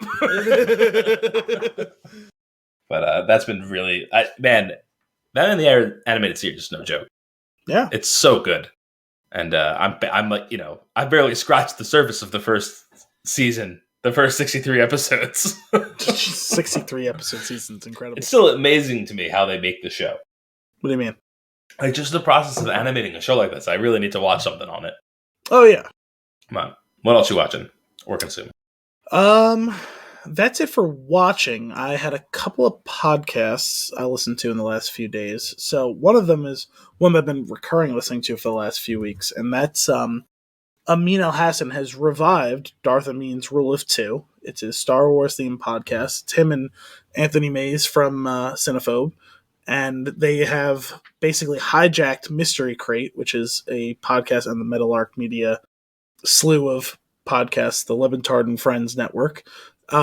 It's typically the producers of the show do their own podcast week to week, but I guess they're kind of giving that over and ceding the responsibility for doing podcasting. And Amin and Maze are doing a weekly recap of the Book of Boba Fett episodes. Cool. For the last few weeks. So that's cool if you want a deeper dive than what we do, because they, after watching the episode, because the episodes come out on Wednesday, Mystery Crate comes out on Fridays. They spend those couple of days researching like some of the lore that gets activated in each episode, talk about some of the relationships, where it fits in with some of the other stuff, do a little bit of, riffing on just Star Wars stuff in general. Nice. The two of them have a great rapport, obviously having done 100 and however many years of Cinephobe now, because for some reason in the canon of that show, each episode is a year. So, it's just cool. If you want more info and more like light fun involving Book of Boba Fett, I would recommend anyone who wants a little more content on that to check out Mystery Crate on Fridays for a little Book of Boba Fett action on Darth Renee's Rule of Two. The other one I was mentioning in the podcast realm is yesterday I listened to the newest episode, I think it was, of Armchair Expert. It was with Max. I'm looking forward to listening to that one. I didn't get to it yet. Really, really good. I didn't realize the two of them were really good friends. I didn't know that either. So that was cool. And there was a story that they got a little bit of closure on at the end of the episode where Max was recounting how he got sober, and it involved Kristen. I think this was before Kristen and Dax got married, or were like even maybe together at that point. It was before him and Dax had a relationship. Okay. But I guess Max knew her already. I forget if they explained how or why the two of them already had a relationship. And it concerned Kristen rescuing a dog that was astray, and Max, at the time he was deciding that he maybe needed to get sober, like trying to commit to adopting the dog. And I don't want to say any more for a multitude of reasons about it, but let's just say the dog had a particular medical condition, and that made for interesting storytelling, along with the deeply vulnerable bit of Max talking about going to rehab. Oh wow! Okay, I'm looking forward to listening to that one. It was an experience. It was an episode, all right. Nice. It was something of an episode itself. I listen to a number of podcasts like every week, so I don't even recap those here, but I'm always listening to a handful of gaming ones. Well, I don't listen to all of the Dax ones, but like when I see a good guest is exactly. I used to listen to it a lot, and now it's more so like, oh, I would like to hear that person. Yeah, so I check like once a month and say, oh, they had 2 good guests this month. Like, let me listen to it or whatever. Like, and like I said, Rule of Two has been back for a couple of weeks, and I hadn't mentioned it on the show yet, so I figured I'd bring that one up. I will, I guess, at this point, go with the weekly Shutdown Fullcast check-in. So last week, if you recall, I had the story about the national championship game, but they recorded late on Wednesday, and I didn't get to listen to it until the next day. So a little bit from last week's episode, they opened it with like almost 20 minutes talking about Yellowstone. So many people in my life are talking about Yellowstone. It's like, I know my parents watch it. It's just not for me. Have you tried watching it? I've caught substantial amounts of it while they're watching it. I just don't know if I can do him. He puts me to sleep. Phrasing. All of that phrasing. Yes. It was too much for me to let it pass. So I couldn't remember if you said you watched the show or not. I don't. The reason I bring up the Yellowstone thing was because they proposed a new name for the show, and it's Unplanned Ranch Murder. I like it. There's more unplanned ranch murder in the first season than there are crimes investigated by the Naval Crime Investigation, whatever, like NCIS. I don't even know what that show is about. So that is more intriguing to me than the name Yellowstone. Yeah, well, it's about this huge ranch, like the Yellowstone in Montana or Wyoming or whichever state, I don't know. And it's basically a criminal empire, kind of, I guess. And there's always some other borderline criminal empire that's trying to come in on their turf, or the Native American tribes for that area trying to come in on his turf and all that stuff. There's like one of his like top lieutenants who just does all sorts of unplanned ranch murder. And along with other people too, but it's perpetuated predominantly by Cole Hauser's character, I guess. And so they were just riffing on that for a lot of like the first like 20 minutes of the episode last week, and it was a funny conversation because they were like, there's even one scene where like 2 of the characters are like, hey, we should have sex. Like, okay, where do you want to do it? And it's like, okay, we'll do it in the middle of like this stable. And it's like, where is everyone? Roll like, in the hay. Yeah, and one of them's like, where is everyone? And the other one's like, I don't know. And then like, you know, whoever was talking about it like on the show was like, I'll tell you where they all were. The whole group of the entire ranch was off going to do a murder unexpectedly. Oh man. So that was last week's. This week we have 2 other things worth mentioning. One, this with the college football season basically in its like quietest time of year right now, post college football national championship, they were talking about some NFL stuff concerning the NFL playoffs started this past weekend, and they were talking about the Bills Patriots game, and that one is noteworthy to bring up because there has been for quite some years now this recurring story of specifically when the Patriots play the Bills in Buffalo. It started with one and has become a multitude now of dildos getting thrown on the field. Okay. By Bills fans at Patriots players, Patriot fans, Patriot coaches, cool, etc. There's so many videos of like one of them bouncing right near a player, or a referee seeing something on the field, going to pick it up and throw it off the field and realizing it's a dildo and not wanting to touch it naturally. Isn't there some sort of hockey phenomenon too, like where something gets thrown onto the ice? Yeah, sometimes like an octopus or a catfish. That's right. Well, hats typically for a hat trick, but sometimes one of those other things. Right. Specifically during the Stanley Cup a few years ago when Nashville played Pittsburgh, I believe it was. In Nashville, when they scored a goal, someone was throwing catfish on the ice. And one of the guys who had been doing that freeze-dried and smuggled a catfish to Pittsburgh when the series went back to the Pittsburgh arena, somehow managed to like tape it up on himself, smuggle it in, go to the bathroom, extract said catfish. First Nashville goal. The catfish is on the ice, of course.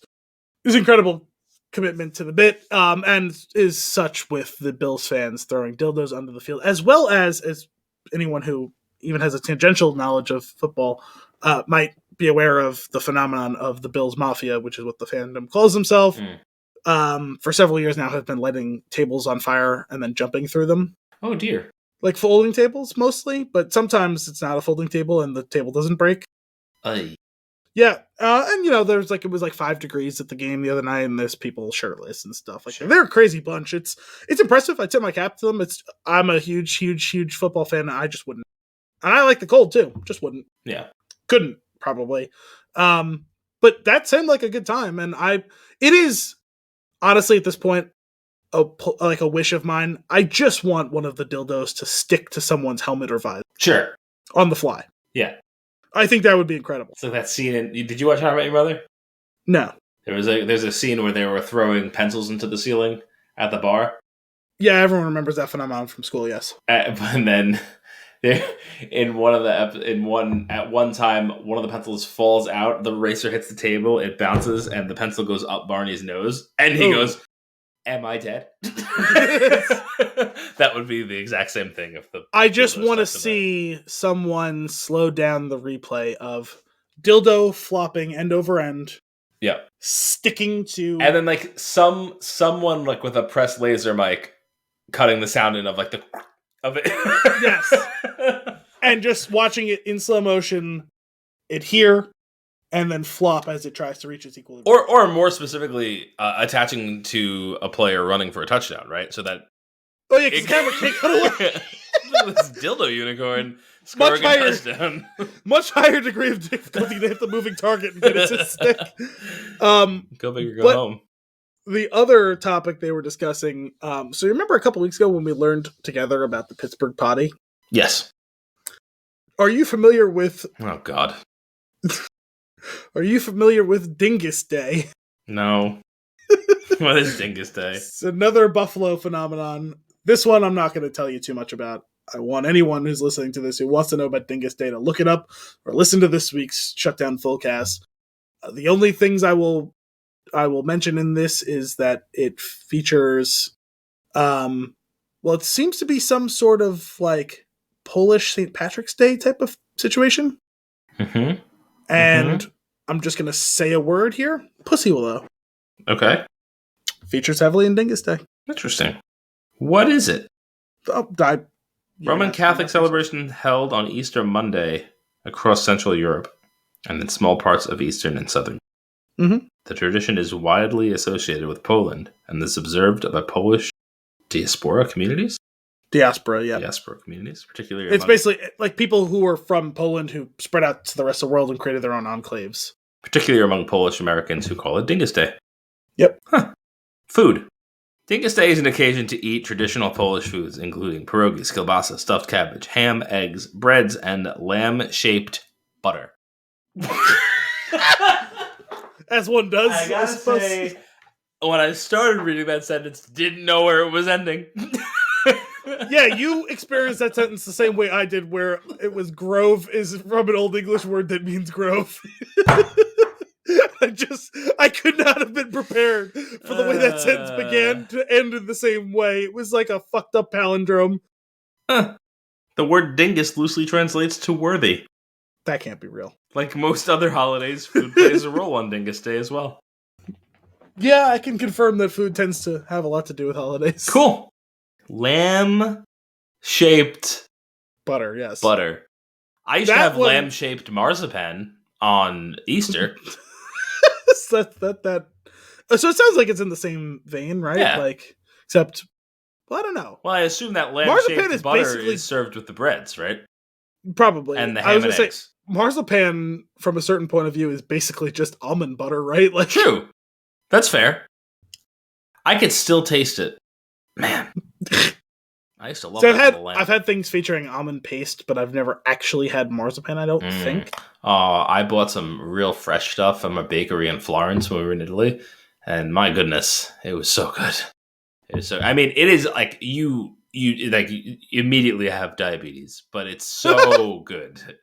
Speaking of diabetes bread, my mom made a couple of breads in the past week. Both really good. One of them was basically like an Italian bread. It was good. We had it with some pasta and meat sauce.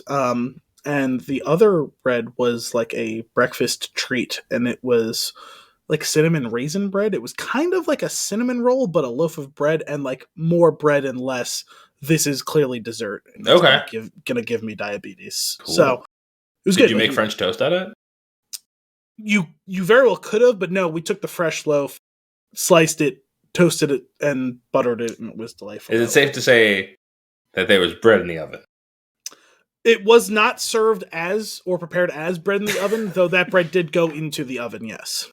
This is bullshit. One day I'm just going to come over, I'm going to make it, and you're going to have like a Vietnam flashback. No, I'm going to have bread in the oven for the first time in my life. This is what's going to happen. Challenge. All right. Challenge that notion. Anything else you're consuming? No, I think it's time for fun and games, unless you've got anything else. I played another chapter of No Remorse, and I was able to get pretty much right back into it. Sorry, for a second there, I'm like, wait, played a chapter? Yeah, audiobook. I feel so guilty saying I'm reading it. So there was a conversation about that on the Lebertard show a few months ago, where someone was saying, I'm reading this book, it's an audiobook, and everyone else was ragging on them, and someone wrote into them who was like a doctor or whatever and said, it stimulates the same part of your brain that actually reading does, so it can be called. I played a chapter of it. But when you said I played a chapter, I'm picturing a video game. Sure. You know? No, that's fair. I think if you just said I listened to a chapter, I would have been on the same page. I will say it's that was on plan. Yeah.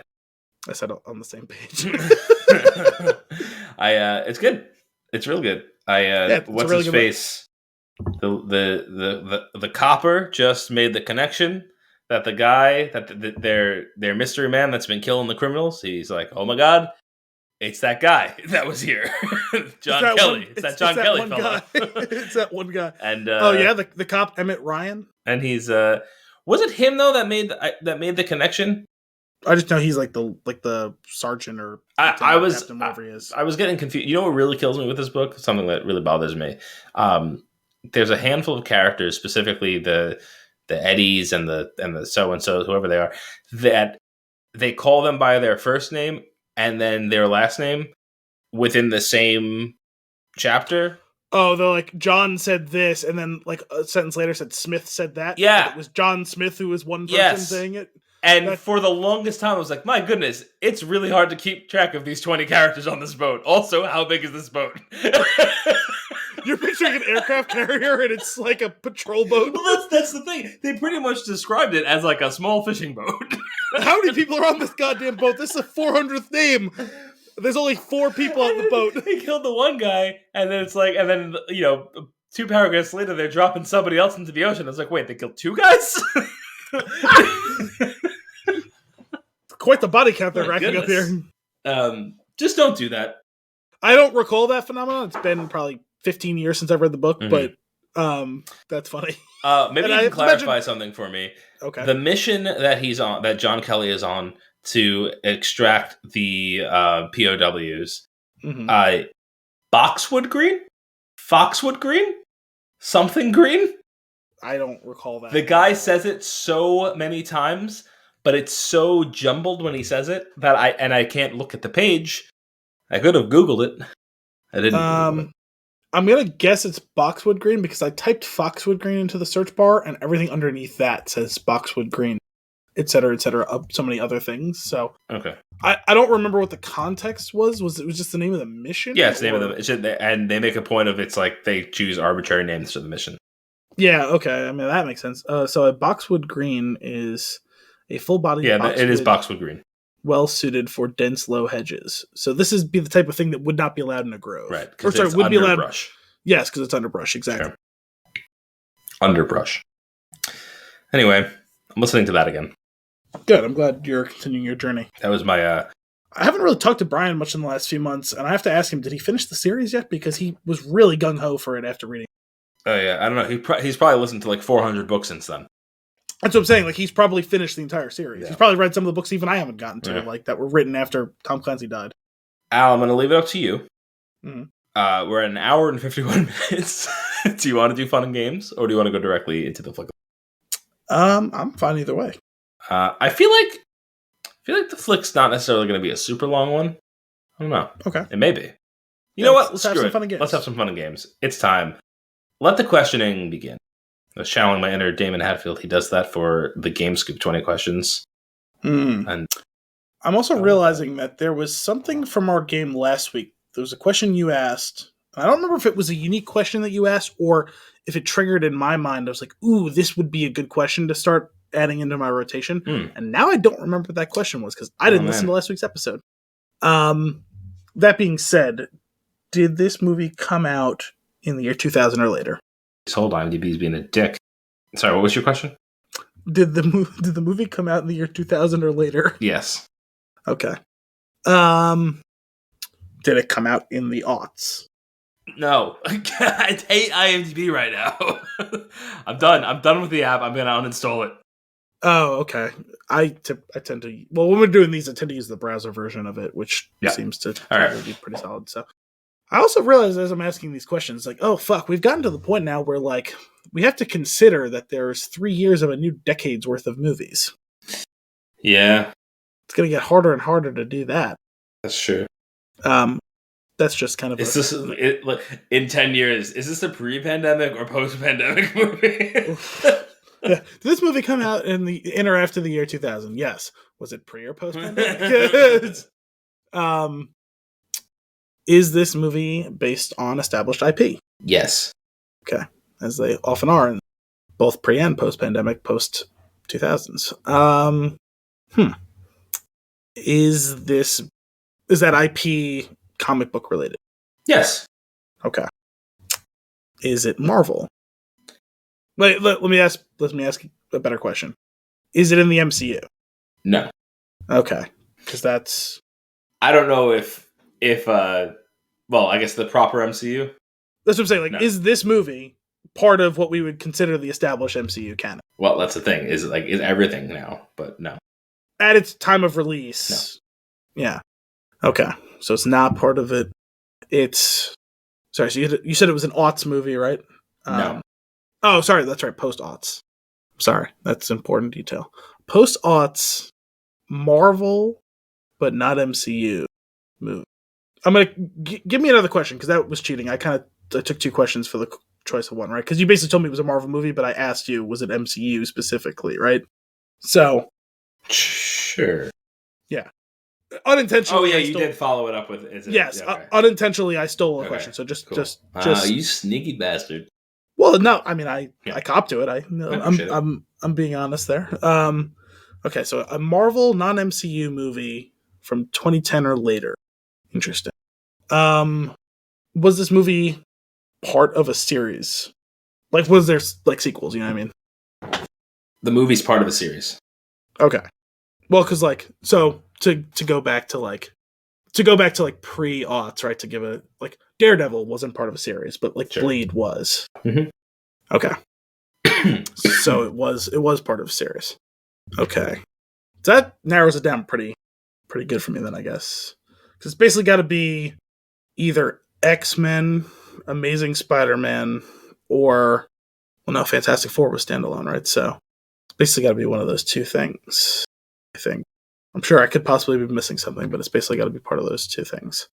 Was one of the characters from this movie in Spider-Man No Way Home? No. So not Amazing Spider-Man. Oh, sorry. It could be Deadpool as well. It could be X-Men or Deadpool. Was Ryan Reynolds in this movie? No. Did James Mangold direct this movie? Yes. Did we do this movie on the podcast? Yes. Is this movie Logan? Yes. 12 questions. You nailed it. It popped into my head the other day, and I was like, oh man, I want to rewatch that. And then I was like, I'll just do that for the show. And when we started doing the show today, I was like, this morning. When we started doing the show today, I was thinking like, oh, is there something else I want to use? I don't know why I was being hesitant about like using that movie. And then I'm remembering as soon as you started asking questions, oh, because he's going to ask something about superheroes. And it's going to be like, well, sure, there's enough to go through, but like it's a pretty easy one to narrow down. But I think it was worth doing because I love it. Yeah, no, it was good. I mean, and I couldn't remember if there was a wink and a nod to Ryan Reynolds at all in it. No, but in Deadpool 2, there was a wink and a nod to Logan, which was amazing. It was an amazing nod for sure. But yeah, great movie. I really, really, really love Logan. Also, I had gone through like our old episodes, and I was curious, like, are we coming on the anniversary of an episode that we did that I could pick a movie from? And then found out that like we only did. I don't think we've ever done January episodes. Like we hit like a weird dead spot each year around that time. It seems like. Yeah, there's always something weird that ends up happening right around the new year that prevents us from doing. Like we clearly have to have done some episodes of January. Right? But I'm sure we don't get like the regular weekly one. Yeah. Right. Yeah, I think so at least. But cool, man. With that, is that the first time? That's the first time one of us picked one that was on the show, right? I think so. Yeah. Well, no, wasn't your first one Cloud Atlas? Was it? Wasn't it? Welcome to Cinephone. With that, let us get into our flick of the week. Don't Look Up, released in 2021, rated R, with a 2-hour and 18-minute runtime. Your IMDb synopsis. 2 low-level astronomers must go on a giant media tour to warn mankind of an approaching comet that will destroy planet Earth. It's great. It's a great synopsis for what's going on. Not what the movie's about, but great synopsis for what's happening in the movie. Al, why don't you kick us off with your hot take? Cutting satire that probably leans just a touch too heavily on snark and overt sarcasm at times. The message is fairly universal, even if delivered in a sublimely absurd way. Unfortunately, it presents as a depressing thesis more so than the rallying cry it so wants to be. 6.5 comets streaking across the night sky out of 10. So I realized we had gotten away from that convention that you wanted to do, and so I wanted to make sure started to bring it back into the fold. Yeah, I appreciate it. Hilarious. Totally just a joke. Nothing serious. I'm not crying, you're crying. 7 out of 10 fingerling potatoes. I love this man's movies. I think he does a great job. Adam McKay, who we're referring to here. Just the we've talked about him before, but like just the different topics that he can tackle and the different ways that he can present them in movie form is really impressive to me. It's very, very, very funny, and equally, if not more so, dark. It's a tough watch. I don't think it's funny. We did Logan for Fun and Games. It reminds me of that in so much that I don't think I can watch it again for a while. Yeah, I had said that when we watched Logan, when we did Yeah. Logan. I was like, I don't know even if I need to see that movie ever again. I've seen a little bit of it one other time. I haven't watched that movie again since we saw it in the theater. Yeah, it's heavy. It's heavy. Yeah. But this is just it's so there are so many things that are happening, like so many responses from characters or like the way conversations play out that are just way too accurate. As funny as they are in the context of the movie. It's just some of it's really clever. Some of Mhm. it's a little too on the nose. Sure. And like, I'm not saying there's no value in that at times. I thought they just leaned a little too heavily on that phenomenon in it. Like some of it's definitely appreciated because it's just like, what are we doing here? Yeah. You know what I mean? It's like fair enough, right? Yeah. Like someone kind of needs to say it. Like we've all thought it, and if you haven't, that's kind of concerning. But like, but there's a point where we don't need to oversaturate it with those things. I thought it became a bit of a crutch at times, even though like I don't think it was totally like pervasive with that sort of stuff. I still think more of it was good than not in that regard. But there was just some of it where I kind of just rolled my eyes. Yeah. As much at the situation as at the deployment of the situation. Yeah. I could see that. There is something very defeated in the writing of like, I don't know, I get this message is coming across of like, yeah, you can be completely right, and it makes no sense that there's even another side. But just being noble and sticking to your guns is not going to be enough. Yeah. And it's a real that's a really dark message in that like you're not like you don't have the power to get your point across. And that was I think the movie kind of eats itself a little bit at times because on the one hand, it's absolutely meant to be a rallying cry. Get up and be active and be informed. Yeah. And I applaud and laud that sentiment. And I think that they communicated it fairly effectively. But so much of this movie also undermined that message with, it doesn't matter if you have facts. Other people's opinions, they feel like they're just as valid as yours. And so why even bother? You might as well give up. Because ultimately, right, they have to give up. Yeah. It's like, you can't tell me to get up off my couch and then also on the next breath tell me you might as well not get up off your couch because it's not going to do any good anyway. I think I understand why he included both of those things because both of those things are present, but it's self-defeating. Yeah. But did it come from a place of defeat in making the movie? Well, that's the problem is I think he was of two minds, right? Where I think that where you get into some of the allegorical stuff, you have some of these things where you like were you defeated on this front, but you feel like we can have a call to arms on that front. But it's hard to split those two things apart when they're all combining it together into one.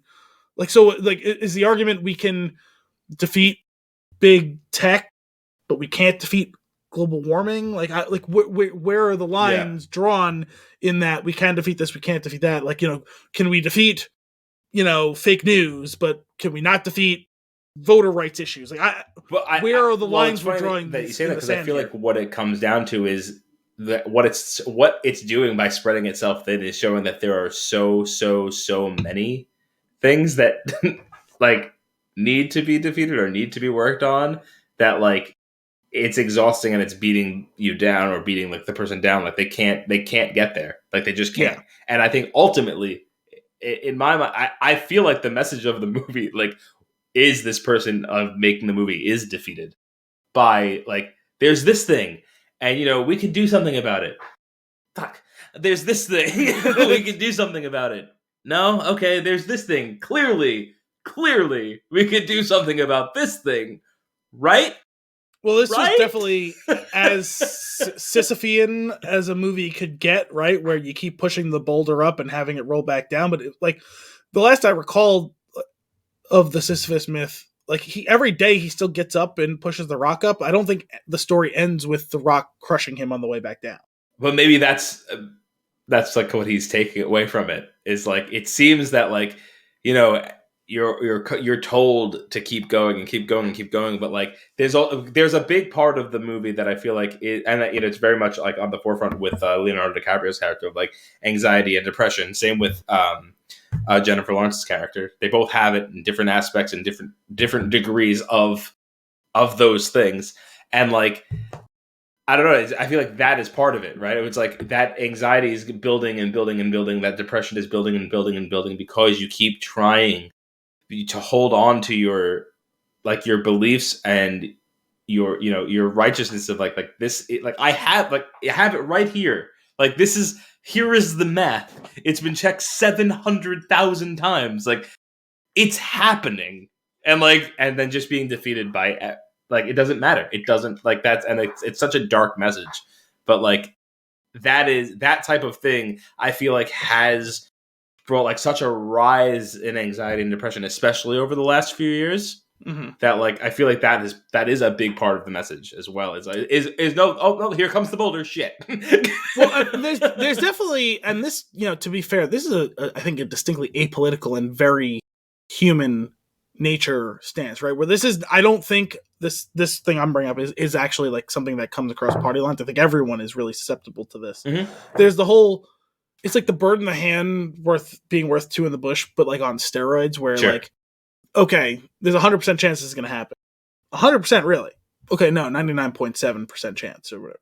Oh, so there's a 0.3% chance. It's like, okay, so there's two sides to that coin, right? On the one hand, 99.7% basically functionally is 100% chance. Yeah. This is going to happen. But on the other hand, if the other thing happens, it doesn't render that it was a 99.7% chance from happening because it's not 100%. It's a 0.3% chance. Mm-hmm. And they came out and said it, right? I hate that when there's like, in whatever walk of life, right? Whether it be business or sports or disease or whatever, right? There's a 90% chance of this happening. Fucking meteorology, weather, right? 90% chance of snow. Yeah. You don't get a single flake. Meteorologists don't know what the fuck they're talking about. Yeah. No, 90% chance of it happening means there's a 10% chance it doesn't happen. Right. That means it could not happen. Yeah. Sure. And like that's what I'm saying. I think that's a totally apolitical, like human nature sort of thing. Like mm-hmm. We all view those percentages as once it gets substantially above 50%, like anyone can understand a coin flip. Could happen, could not, right? We're comfortable with 50-50, right? Mm-hmm. As like people, like, and that just goes down to if you're an adventurous type, you take the bet, and if you're not, you don't. But like, you can conceptualize. Yeah. But when things start to get to like 80-90% chance of happening, there's so many people who feel betrayed when the thing doesn't happen. Sure. And I don't know what it is in our collective psychology that makes us like happen. And like, so like, there's a part of that in this story, right? And I'm not even just talking about the common thing, because obviously that is allegory for so many other things in life that are going on. And some of those things can get political at times or not, depending on what topic you're talking about. But that mentality of like, whether it be overconfidence in the statistics saying that it's a 95+% chance, or over pessimism of when something doesn't go to the odds and it's like you feel personally betrayed by mm-hmm. it or whatever. That phenomenon to me is fascinating. Mm-hmm. I'm not saying I've never been guilty of those things. I'm just saying like I've observed that, know? Yeah, no, for sure. I mean, I think we're probably all guilty of the weather example.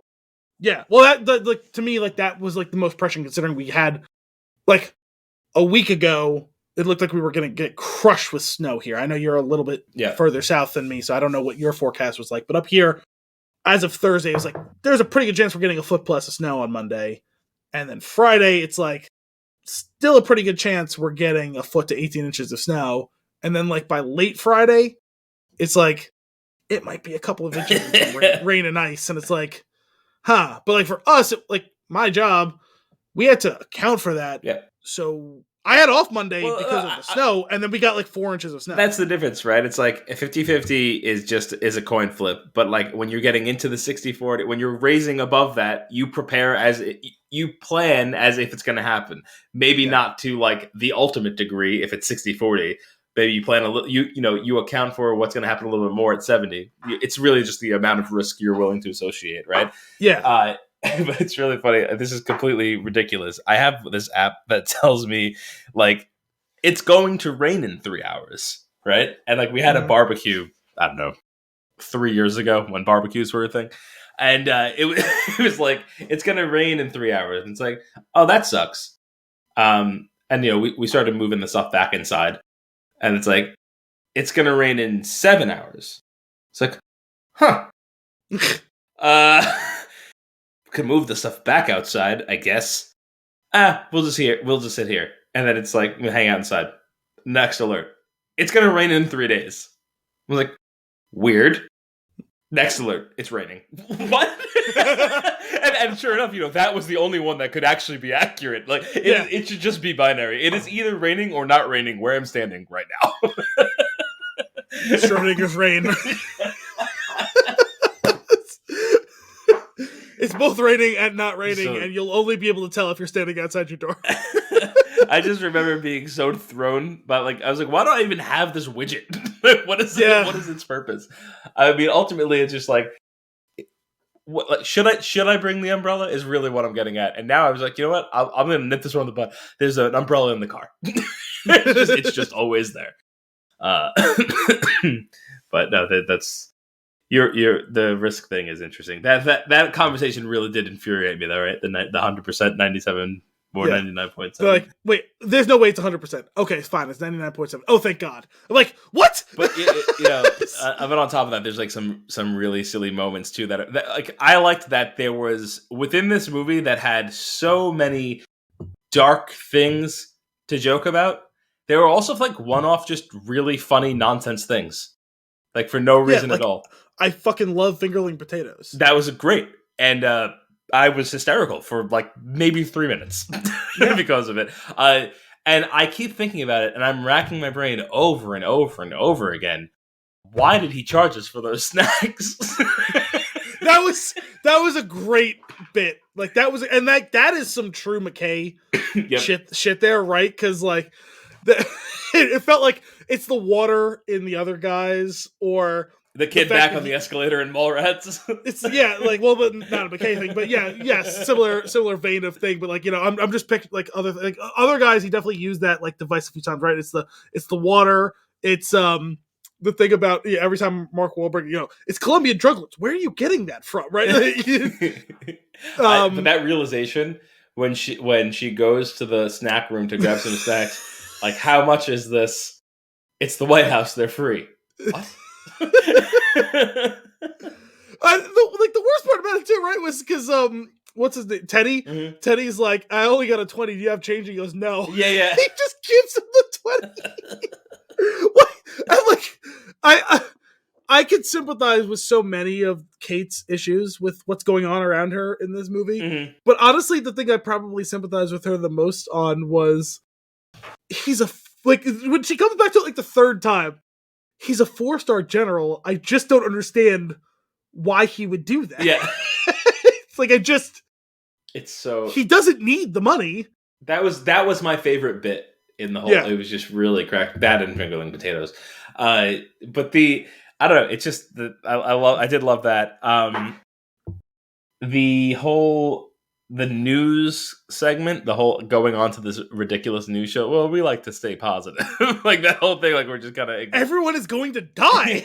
And like I just the fact that each character, like Kate breaks way sooner, right? She just completely snaps on that show, and then like was it Dr. Mindy?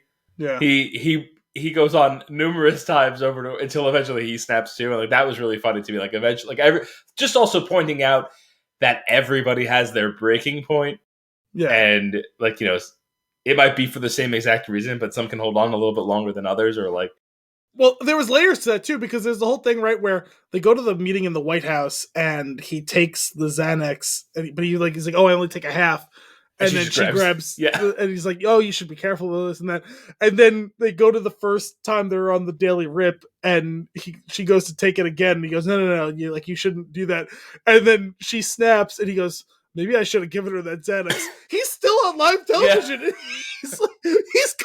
He is supposed to be the credible scientist, and at this point, it doesn't matter because the White House goes on a smear campaign. They don't even bring up the fact that they could have gone down this avenue, but he literally comes out and says on television, I'm on Xanax right now.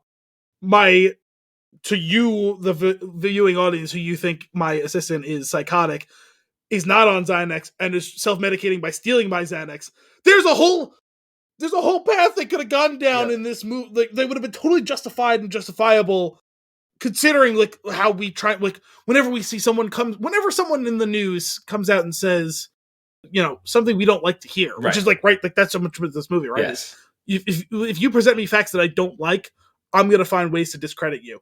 That shit happens all the time, right? You'll hear, whistleblower says, you can bring it back to something like, unnamed, former engineer at Activision details rampant sexual abuse and rape and cover-ups at Activision, and then this story starts coming out. This is just hypothetical, but like, this shit happens all the time. Like, Activision, did you know that this person once like smoked weed or whatever? It's like, oh yeah, no, you're right, I'm not buying his story now. And it's like, what? Yeah. Like, that would have been totally justified for I'm honestly surprised the movie didn't chase that rabbit hole. I to that point, well, the whole thing of like, don't look up is partly that though, right? Like, well, that's the whole, that don't look up is just a fake news thing. But that was like it's just fake news. That, right? As it was happening, I was just like, gritting my teeth and like stewing.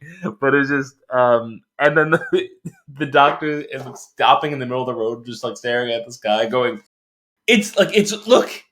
It's right. You can see it. It's right there. Which I guess is like the one bit at the end when like things get in its most dire and defeated. Like, you finally get that moment where everyone looks up. Yeah. And finally admits it. Mm-hmm. It's the moment that we haven't gotten in the last, I don't know, pick your timeline, but 5-ish years. It's the moment that we haven't collectively had. Yeah. Which we so desperately need as a people on like so many different topics. Sure. Well, and again, I think that's also part of what they're driving at with this movie is we let it get so far gone that there's too many that it's hard to even start and fix one problem. Well, this movie is like a trigger for that level of like that type of anxiety, and it's something that it's coalesced really for me in the last several years and they're all it's kind of like there's a couple of main pillars all held up under the same thing, and it's the death of facts, the corollary to that your opinion is equally valid to my fact, and the distrust of experts.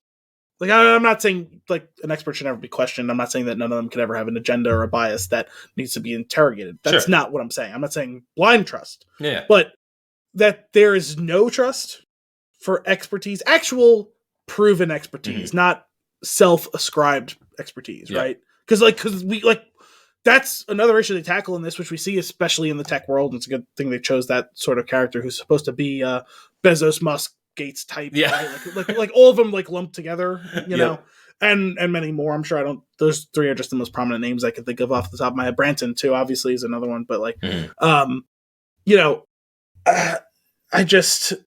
I can't stand that we hero worship like people like that, and nothing is wrong and everything's great, because they say they're the greatest at everything, and they buy ad space and telling us how great it is. Like, Jeff Bezos owns the fucking Washington Post. There's a reason that the Washington Post doesn't ever write anything negative about Amazon. We can all agree on that fact, right? Like, whether you think that's the right, like, whether you like Jeff Bezos or not, is immaterial to the fact that like there is no true journalism that interrogates what Jeff Bezos does, right? And in the same method, we get this character who does that sort of thing, right? And he can just come and say, I'm the expert because I paid for it all and I'm brilliant. And it's like, okay, you say that, and I'm not saying you're not brilliant, but like you have not yet demonstrated your expertise in this field. Yeah. You've demonstrated that you spend a lot of money on it. You've demonstrated that you're really passionate about it. You haven't demonstrated expertise. And you are going to supersede organizations and people who have demonstrated expertise. And that is infuriating to me. Yeah. Absolutely. It reminds me of this story that my sister told me where like it actually made me feel like overwhelmed by all of this type of thing. Because it was wrapped up in this silly little anecdote of she was teaching a class and there was an example on the board and they solved the example. She's a math teacher. Solve it. Here's the answer to this math problem. It's on the board. And the student raised their hand and said, I did it a different way and got something else. And it's like, no. You didn't get a different number answer to the number problem. And it's, you did, but it's not right. Well, no, I mean, to be fair, right? Like, you can sometimes go through a problem and maybe you miss a step or whatever, right? But like, that's actually a teachable moment, right? Mm-hmm. Well, you come up, you show us your, this isn't like to set you up for judgment or failure or whatever. Show me what you did. Your methodology may have been another way to get to the right answer. You didn't get that answer. No, so let's find out where you got it wrong along the way, because now we get to learn 2 methods for the price of 1, right? But sure. But it got argumentative.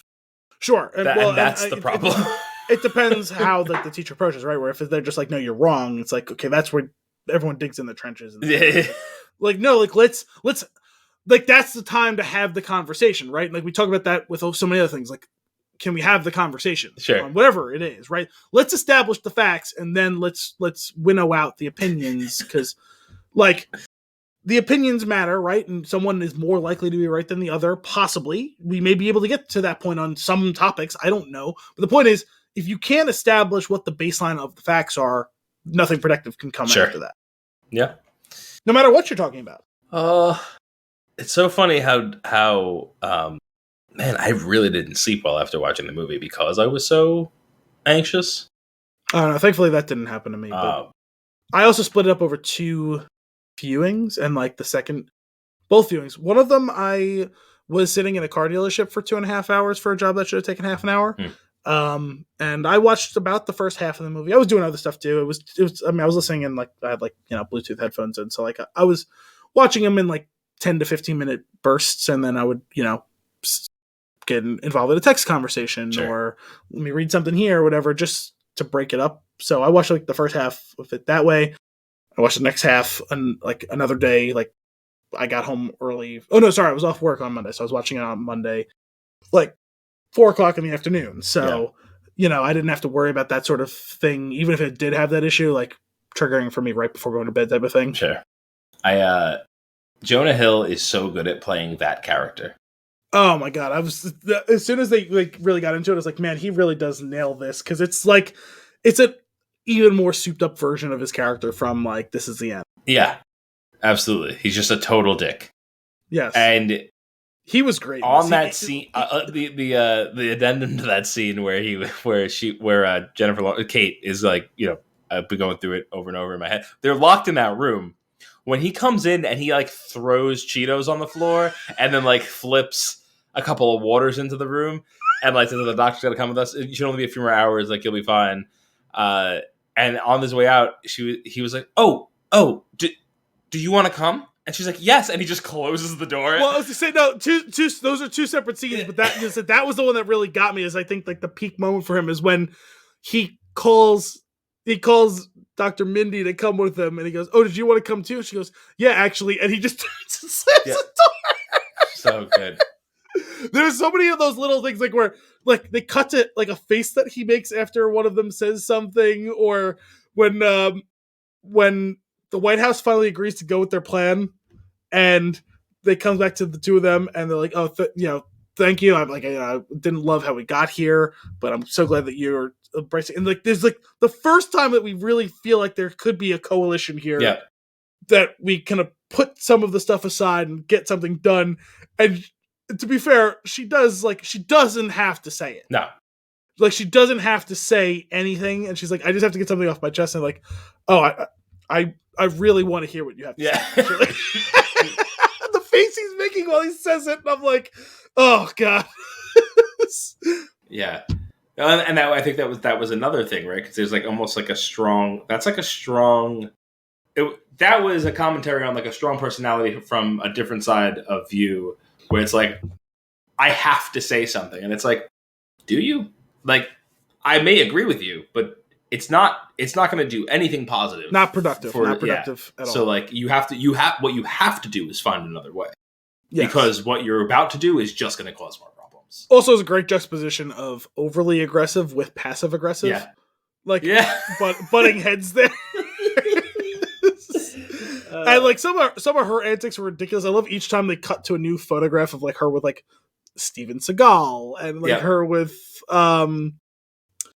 I forget who else was on there, but I just remember each time they showed us a new picture or a new little bit of like some lobbyists who had like bought her type of thing, all that sort of stuff around her. The whole thing about as they slowly unravel the fact that he's her son, right? Because like at first you're just like, oh, like wow, he's like a weird like. He reminded me obviously of the Tony Hale character from Veep at first. Yeah, and then you realize he's actually Buster Bluth. Yeah. Which is really funny because, I think it actually happens pretty early on where Kate makes the comment of like, I didn't get my job by being somebody's.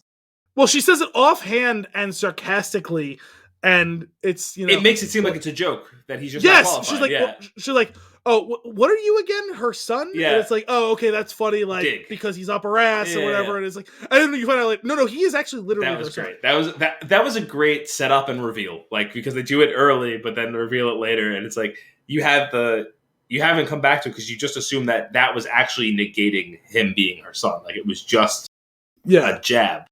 But it was a truthful jab. Really also, you start to get down to like there's some like Oedipus stuff going on there, where like and like even the president starts to like once in a while he'll say something and she'll like double tape and look at him like what? Yeah, I do love though Jonah Hill, his ability to drop a line really quickly in a sarcastic way that is it.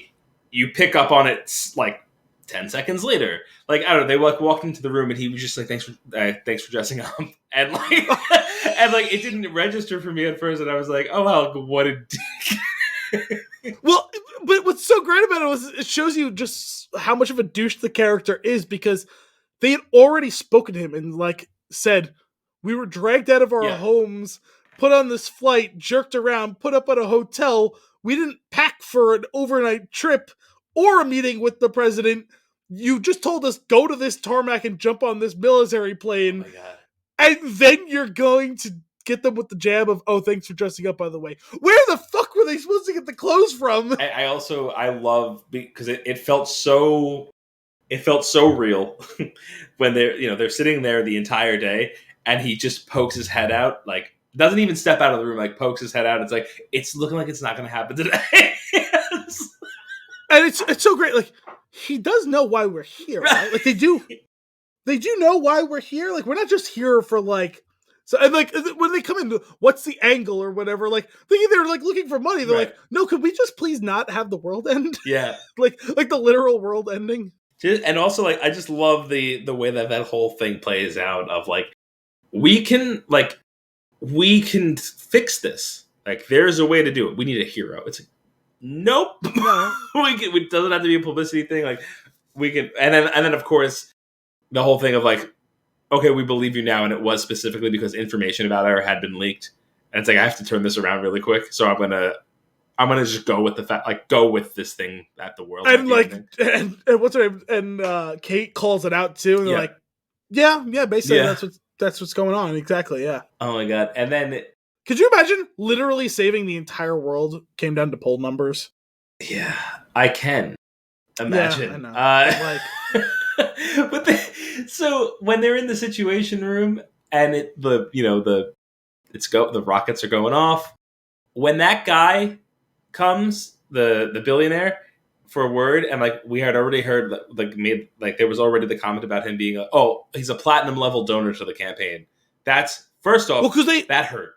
And then it did, but they had already been leaving the breadcrumbs fat too, because like we find out the person who's in charge of like the Kennedy Space Center, who's in charge of NASA or whatever, right? Like, was just a donor. She was a cardiologist or something, right? Or an anesthesiologist, whatever. I think it might have been like anesthesiologist. It's like she's an anesthesiologist. She doesn't even know any of this stuff. Like, and that whole storyline was so fucked up. We're gonna need someone to take the fall. Yeah, and she's just crying in the corner.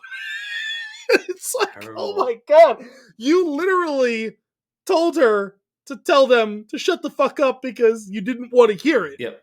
And now you're going to make her fall. And also on top of that, she was a donor. And like, that's what I'm saying. Like, they left the trail of breadcrumbs, right? Where everyone around her is just the biggest donors, which is a real thing, unfortunately, in a lot of politics. I mean, we saw it a lot in the previous administration and other administrations too. Like that's a real thing. But like, sure. there's people who are like woefully unqualified to be in their job. And unfortunately, a lot of presidencies, I'm sure this current one is too. At this point, I've totally lost track of who's in what position, which is not good. Like, I'll be the first one to own that I should, whether I agree, disagree, dislike anyone who's in those roles, like I should probably know at least the really important ones. And I don't, because I've had so much fatigue from that for like years now. Heard that. As this happens though, and she pulls her out of the room, I just had the sinking feeling. I was like, oh no. I was like, he's like, I know, like, I just assumed that what was happening was like he wanted it to be his rockets, not necessarily like the reason that it comes down to it. So I was like, they're just gonna blow this mission out, like, because as annoying as that was, at least it's like, okay, you still want to do the right thing, but for the wrong reasons. But if we do the right thing, like, we'll just have to stomach the wrong reasons. And like, that shit happens all the time, right? Yeah. Like, and you don't have to like it. It's good to understand it and know it. Yeah. And try and find the silver lining in it. But like, if the right thing gets done, there's a certain element of, fuck it, who cares? The right thing got done. And that's all that really matters, right? Like, it is. The bottom line sometimes is all that matters when it comes to those things. It's so infuriating to me the way that went down. Yeah. But I have to say, by the end of like the first third of the movie, I think I knew that the world was going to end in the movie. Yeah. Right? Like, you have to know. Like, early on, like, there's some hope. Even while they reach some initial resistance, it's like, okay, there's going to be a lot of tripping on rakes here. We're going to be smacking ourselves in the face with the rake.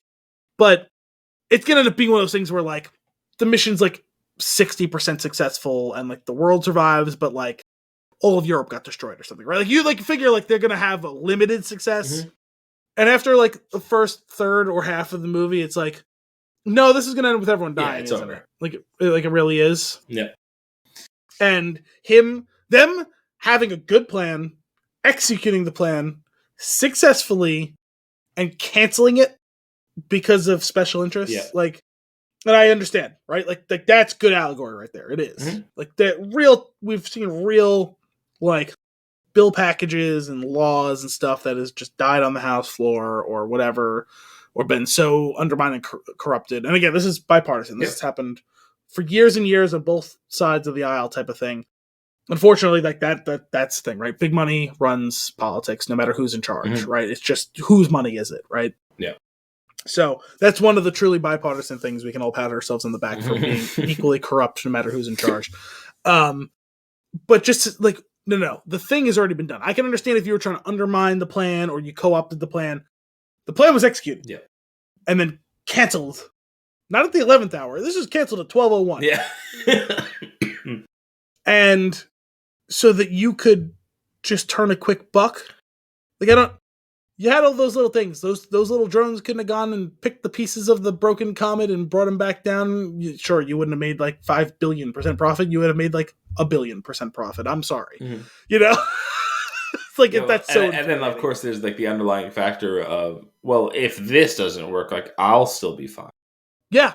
But which we don't know until the final act of the movie. We don't know until the very end of the movie, right? That's the case. Yeah. But of course you have to plan for that. I have to say that was another really great bit. Yes. Of how we can even because we can read all of your heart and blood pressure and all of this and your family history and genetics. We have a really, really good chance of predicting how you're going to die. You're going to die sad and alone. It's like, okay, like they're doing a little meta thing, and this is kind of a psychological thing as well as like a ploy and a play at the person and all that stuff. And okay, fair enough.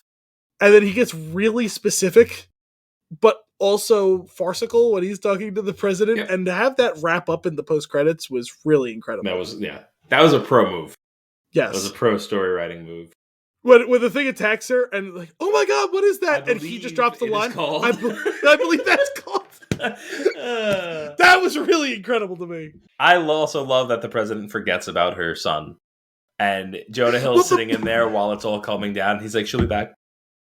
The best part was, he's going through all that. And it's like, no, she won't, buddy. Like, but also like, you don't know where she's going when she leaves. Like you know she's fleeing the situation, but I didn't know, like, was she literally fleeing, or is it just like, I don't want the accountability right now? I assumed that until we found out that they were leaving.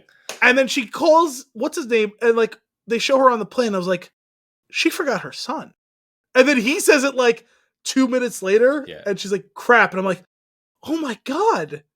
They were sitting next to each other. All she had to do was grab him and be like, we're going.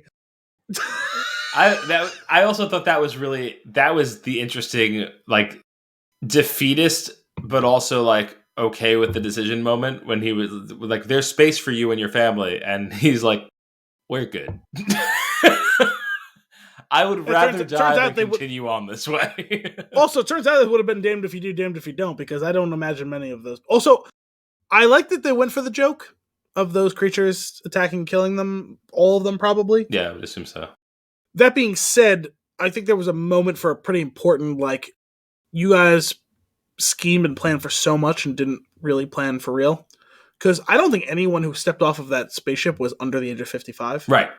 So, even if they didn't immediately get mauled by whatever those creatures were, they're all going to die, and there's no continuation of society anyway. So what did you actually and that was a commentary on people being self-centered. But no, but my point was, like, to really bring it home, like, I would have liked that bit. I don't mind them going for the joke, because the joke ended up being good, but like, you probably could have found a way to shoehorn and have your cake and eat it too. Sure. Maybe it wouldn't have been as clean, but I don't know. I do love the scene of the dinner being torn apart by the asteroid, or the comet by the comet is hauntingly beautiful. Like the way that they did that, like the slow motion, everybody looking at each other after like the conversation, and even leading up to that, right? The rumbling in the house, but everybody like holding a hand, like talking, like keep somebody who's talking, they just like looking to that person, just keep talking, say what you're saying, and then the destroyed Earth and the phone floating through space with the countdown having hit 0 on the diet. The diet. Oh my goodness! When did you calculate the exact number? Before we left, I put it in my diet app.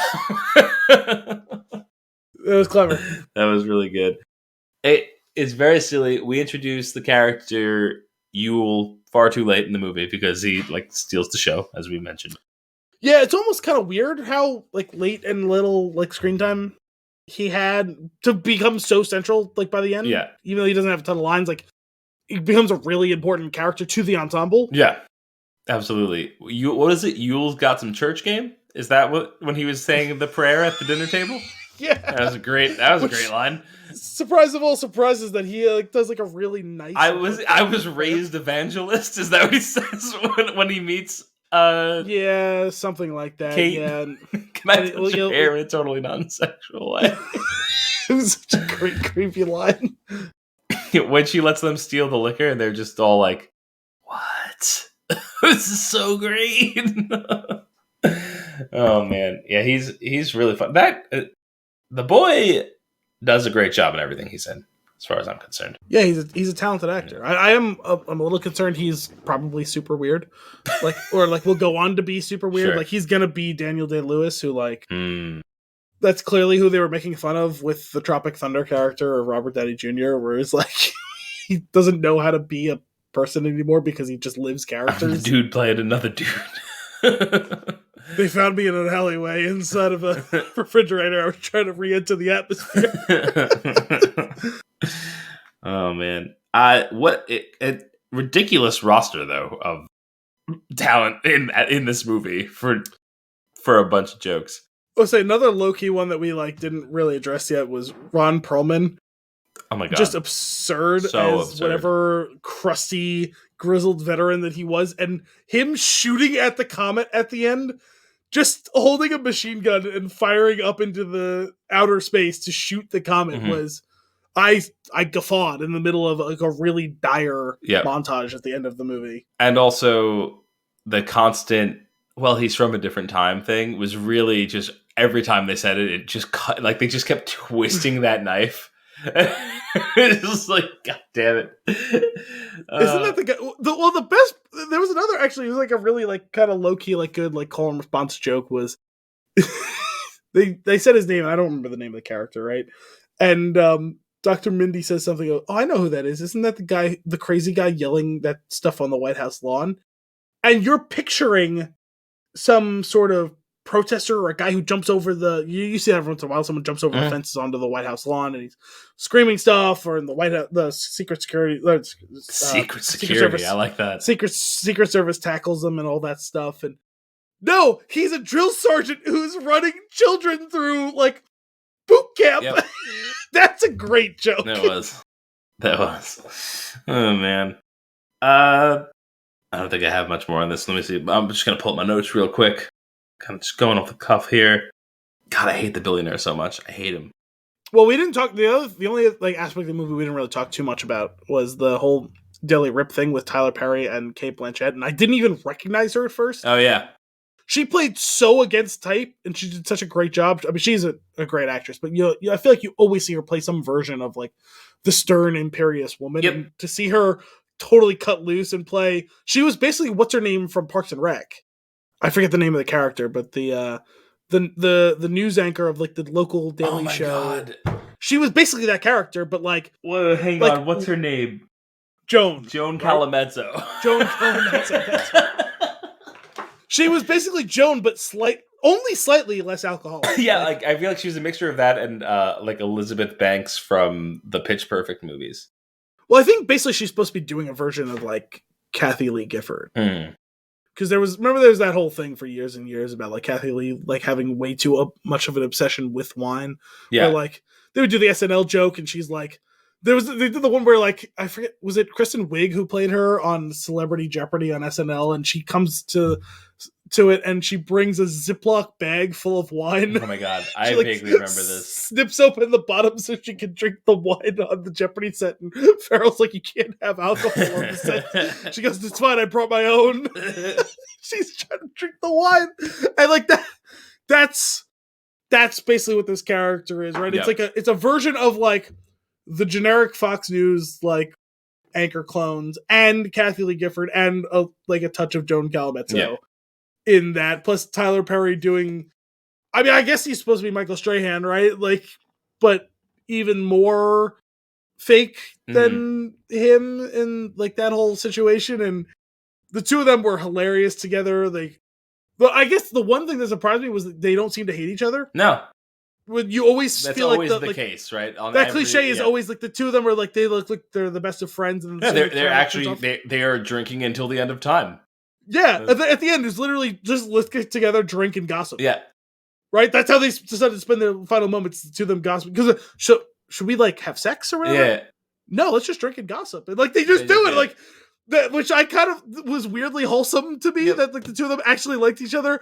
The whole evolution of, this is, like, again, like, other guys on steroids, where the whole thing with all the attractive women being way too into Will Ferrell's character, where everyone is super into Leonardo DiCaprio, who, like, this is not a good look for him. They kept calling him, like, the sexy doctor, right? Or something like that. Handsome doctor. Yeah, the old versions of that. And, like, but she's, like, it starts with her very overtly flirting with him and him having zero clue. Yeah. And I was like, is she, like, but at that point, because it's a while before they go back on the show again, I thought that, like, it was like, okay, this is, like, a one-off thing, and that's just not going to pay off. That's weird. That doesn't feel like a Adam McKay thing. And then, of course, eventually they go back on, and now she's, like, groping him under the table, which is glass, by the way. Yep. And everyone can see it. Thought about that, too. And, like, they start dating, and they're just going about New York City and, like, fucking everywhere. And it's, like, for, like, a month. And it's, like, at no point you're going to go home and see your wife and kids. And it's, like, okay, eventually that pays off, too. But it was just really incredible. The evolution of that relationship was insane, obscene, and hilarious. It absolutely was. Oh my goodness. Silly movie. Dark. Silly dark. This is the first time since, like, Death of Stalin we've done a movie quite like this. Yeah. My God, that twist of Death of Stalin being like 90% silly and then 10% pitch black God. At the end. Yeah. They set a man on fire. Yeah. They executed him by setting him on fire. Yep. They sure did. Al, do you have anything else on this movie? Yes. What was in her purse? What was in her purse? That felt like it should have been paid off. I don't remember. They kept showing close-ups of Jonah Hill holding the president's purse. And at first I thought the joke was that he carries her purse or whatever. But it's like, no, it's her son. They kept showing like zooming in on her purse on his arm, Mm. and it had a lock on the clasp. Huh. They zoomed in on it like 3 or 4 times throughout the course of the movie, and they never addressed it. It felt like a Chekhov's gun There'd be situation. something in there. Yeah, I actually, you know what? I didn't notice. Or if I did, I didn't retain it. Yeah, I didn't really notice it the first time. I noticed it, but I threw it away because I thought it was supposed to be buttressing that whole joke about like, what are you, his son? And like, because I think at that time, and maybe I'm misremembering the sequence of events, but I was wondering, oh, is it secretly her lover? Is it her son? Is it just some like kiss a blackie? Like, what is the situation? Okay, he carries her purse again. Like that's kind of very Buster Bluth type of thing. But they kept zooming in on it, and they kept showing that the clasp is locked. Huh. So it's like, okay, at some point, they're gonna pay that off, and they don't, because I think he's still holding the purse while he's saying she's gonna come back. Which is interesting because it would seem that her phone would probably be in the purse. I could be misremembering. Maybe he didn't have it at that point, but I feel like I remember. No, he does have it. He has it in that final when he's like, she'll be back. I thought so, yeah. So I thought it was weird that we never paid off what was, because like, if you're going to show it locked, like if there's no lock and they just kept showing him holding the purse, like it's just like a running bit of like, okay, like he's just her errand boy, and that's fine. But the lock made it to me like I thought, like it wasn't like a huge padlock, but it was clearly locked. Maybe there's a deleted scene somewhere. I kept expecting there to be some payoff to that, and there wasn't, which really isn't a big deal, but it's just a surprise for so many jokes have been set up and become recurring, and then to be closed off at some point. Yeah. Like I was just surprised that they didn't address that in some way. Well, that's all for this week's episode of Flix in the Six. We hope you enjoyed it. As always, if you have a movie for us to review or nuggets for us to discuss, you can send those requests to flixinthe6@thespintune.com or tweet us at thespintune. Tune in next week for more movie and beer goodness. Until then, I'm Anthony Costanza. I'm Al Bielsi. Thanks for coming out.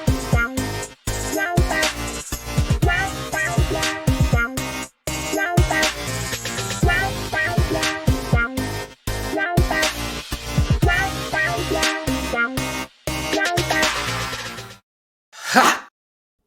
A Bobus feature fed. Episode 4, The Coming Storm? Gathering. The Gathering Storm? I only remember that because in The Expanse, when they have the time jump between the 6th and the 7th novel, there's a big ramp up in technology. I won't get into the specifics as to why, but there's a big ramp up in technology, and one faction develops these handful of like super battleships that no one can come close to contending with one of them, let alone all 3 of them. Mm. And one of them, all of them had names like that. One of them was the Gathering Storm. Gotcha. And another one was the Heart of the Tempest.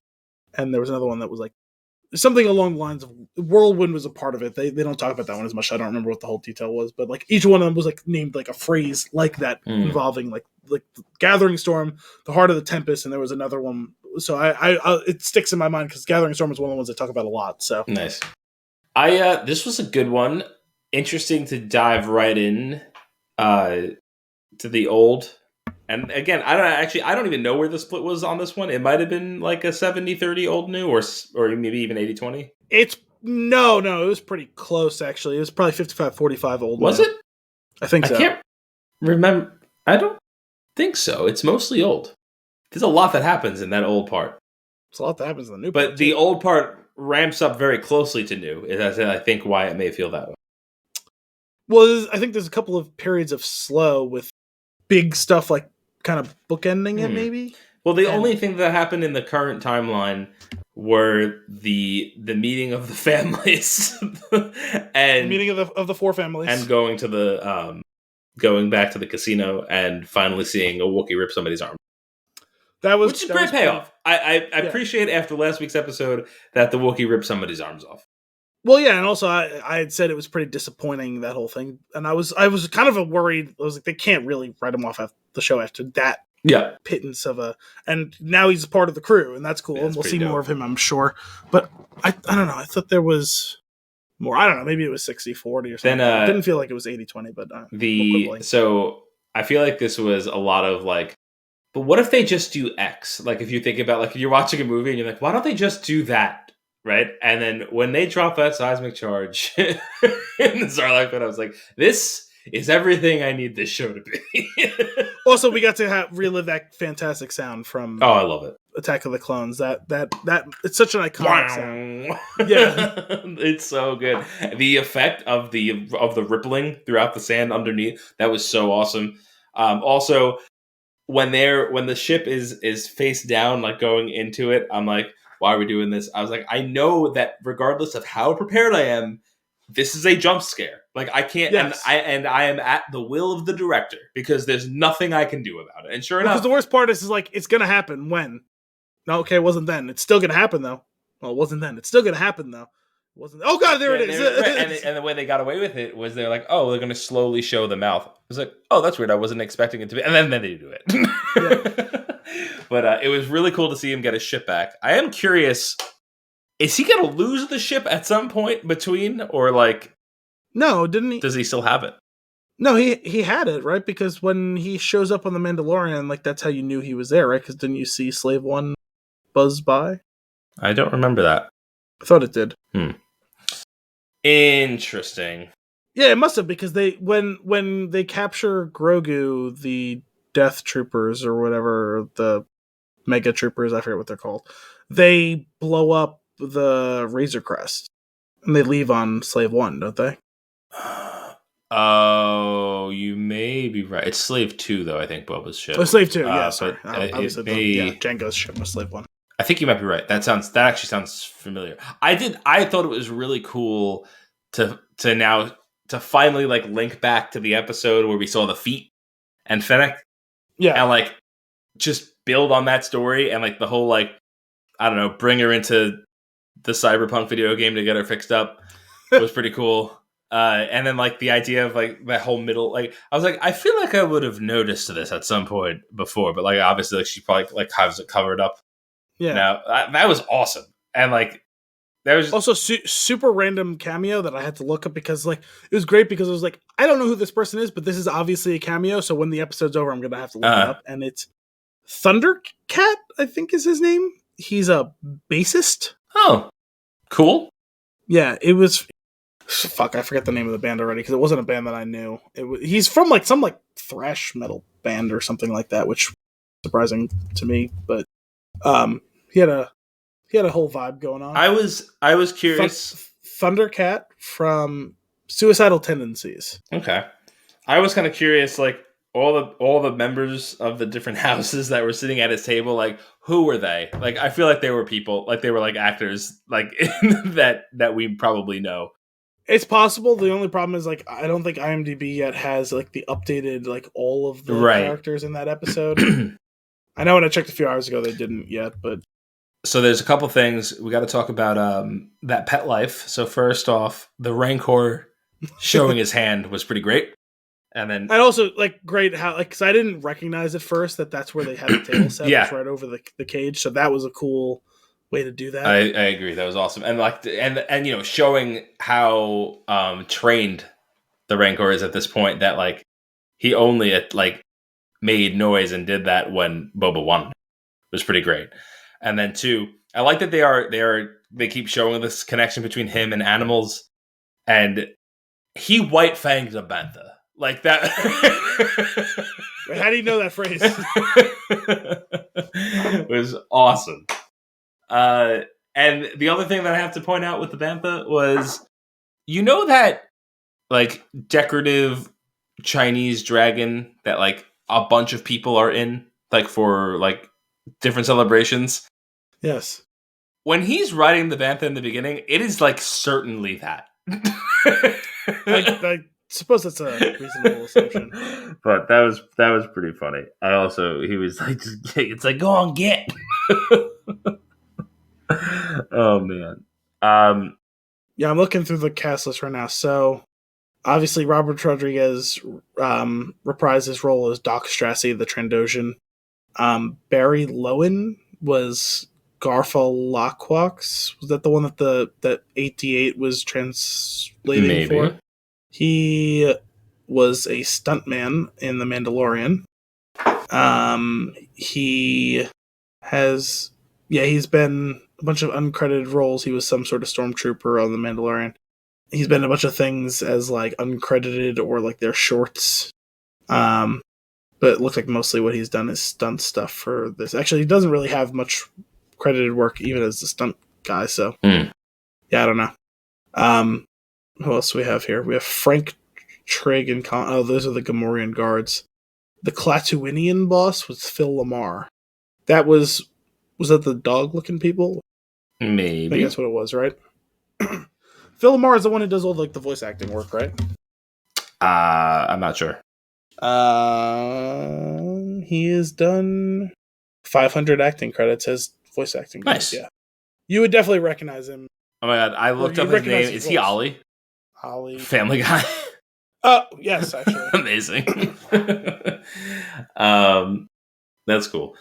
I loved the whole like infiltrate the palace, get the ship out, and I even loved the ridiculous kitchen scene.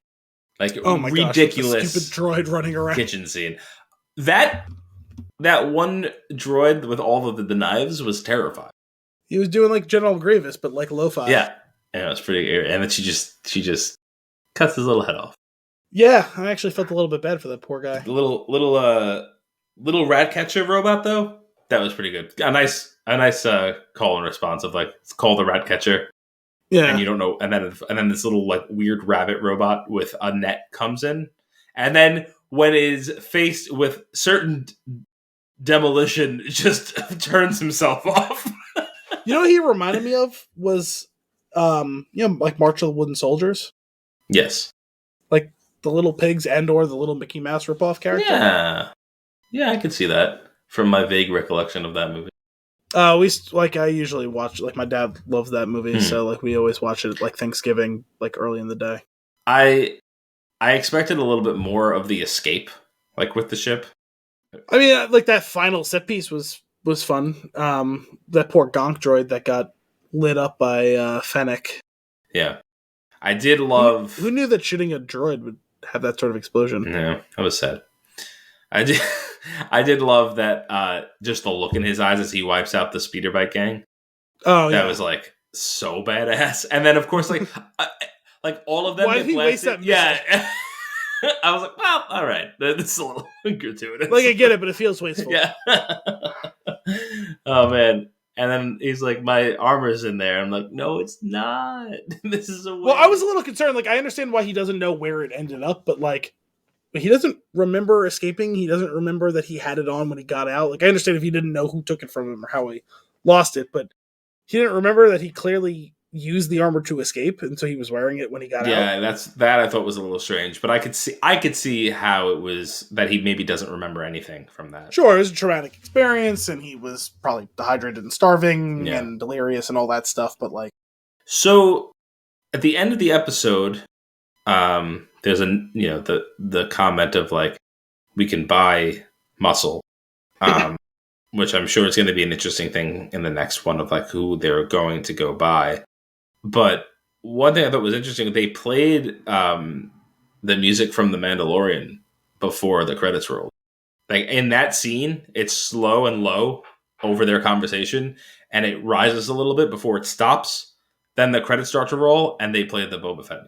See, I didn't notice it there. I just noticed it when he's going to meet Fennec. They played it then when like that flash is happening across the Dune Sea. Like they play it for a second because obviously that's the connection point is the Mandalorians there with Fennec. Right. So that's why I was curious though. Like at that end, like are they going to be recruiting somebody that is connected to that show? It would make sense to bring him back in this point in this role if that was what they wanted to do. Yeah. Right. Especially because it would be pretty easy. You could just have Pedro Pascal jump into a recording booth and record like 6 lines. Right. He doesn't say much. Bring him in the well, you don't have to have him in the suit. Right. You don't have to see him. He's rarely in there anyway, right?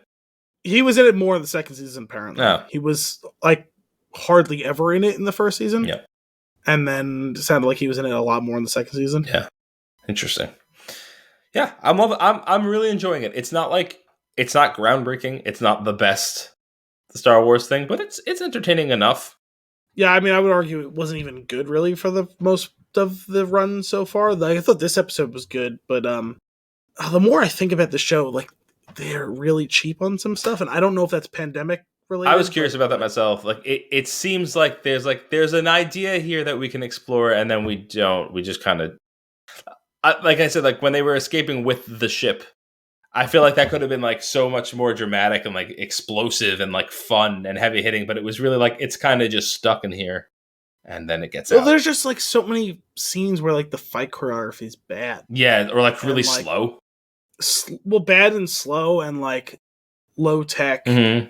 and it's like that was always my fear, was that they couldn't do a good Star Wars show because it would look cheap. Mm-hmm. And The Mandalorian mostly has gotten around that. There's still been times where I've kind of seen the cracks, but for the most part, I thought it felt like Star Wars. I think The Mandalorian looks fantastic.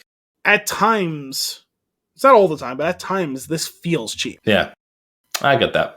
I am curious. I feel like it's going to be like one of those things where like the last like 2 or 3 episodes are going to be like bonkers. Oh, maybe it's one of those things, right, where like me and Brian were talking about it because we watched. Oh, I totally forgot what we're consuming. The series finale of The Expanse was this past week, which was nice to see it send off the way it did. It wasn't perfect, but it was understandable considering they gave an abbreviated season and all. But we had talked about how like there wasn't a ton of action in the season, and they basically had said it coming out ahead of time. Like, listen, we wanted to use that budget for real on the final climactic sequences, and they nailed all of that. Really nailed it. So I wonder if there's something similar here where they're going to have some huge pitch battle in the final episode. Sure. Well, he's going to ride a Rancor. They have to make that look good, right? He's going to have to ride a Rancor. Slave One's probably going to come on the scene. Two. We'll see if the Mandalorian and like the Darksaber is a part of it. And sure. We're going to see an army of Pikes versus an army of ragtag assembled fellas of, you know, between him and his Gamorreans and Fennec and the modded people, and can he recruit some Dances with Tuskens, and you know, can we get this Dances with Tuskens? Well, there's been a lot of Dances with Wolves jokes about this show so far. There's very heavy Dune references, which actually get more and deeper each episode. Like obviously to whatever extent, like Star Wars has always relied on Dune, which I didn't realize until like embracing that mythology a little bit more in recent months. But this show in particular is really heavily leaning on Dune in a lot of ways. So I still think he'll recruit some Tuskens. We'll still see. I would hope so. There's still some fun intrigue. Like I'm still curious what ends up coming about of this whole Meyer thing and being on the lamb. The butter lamb.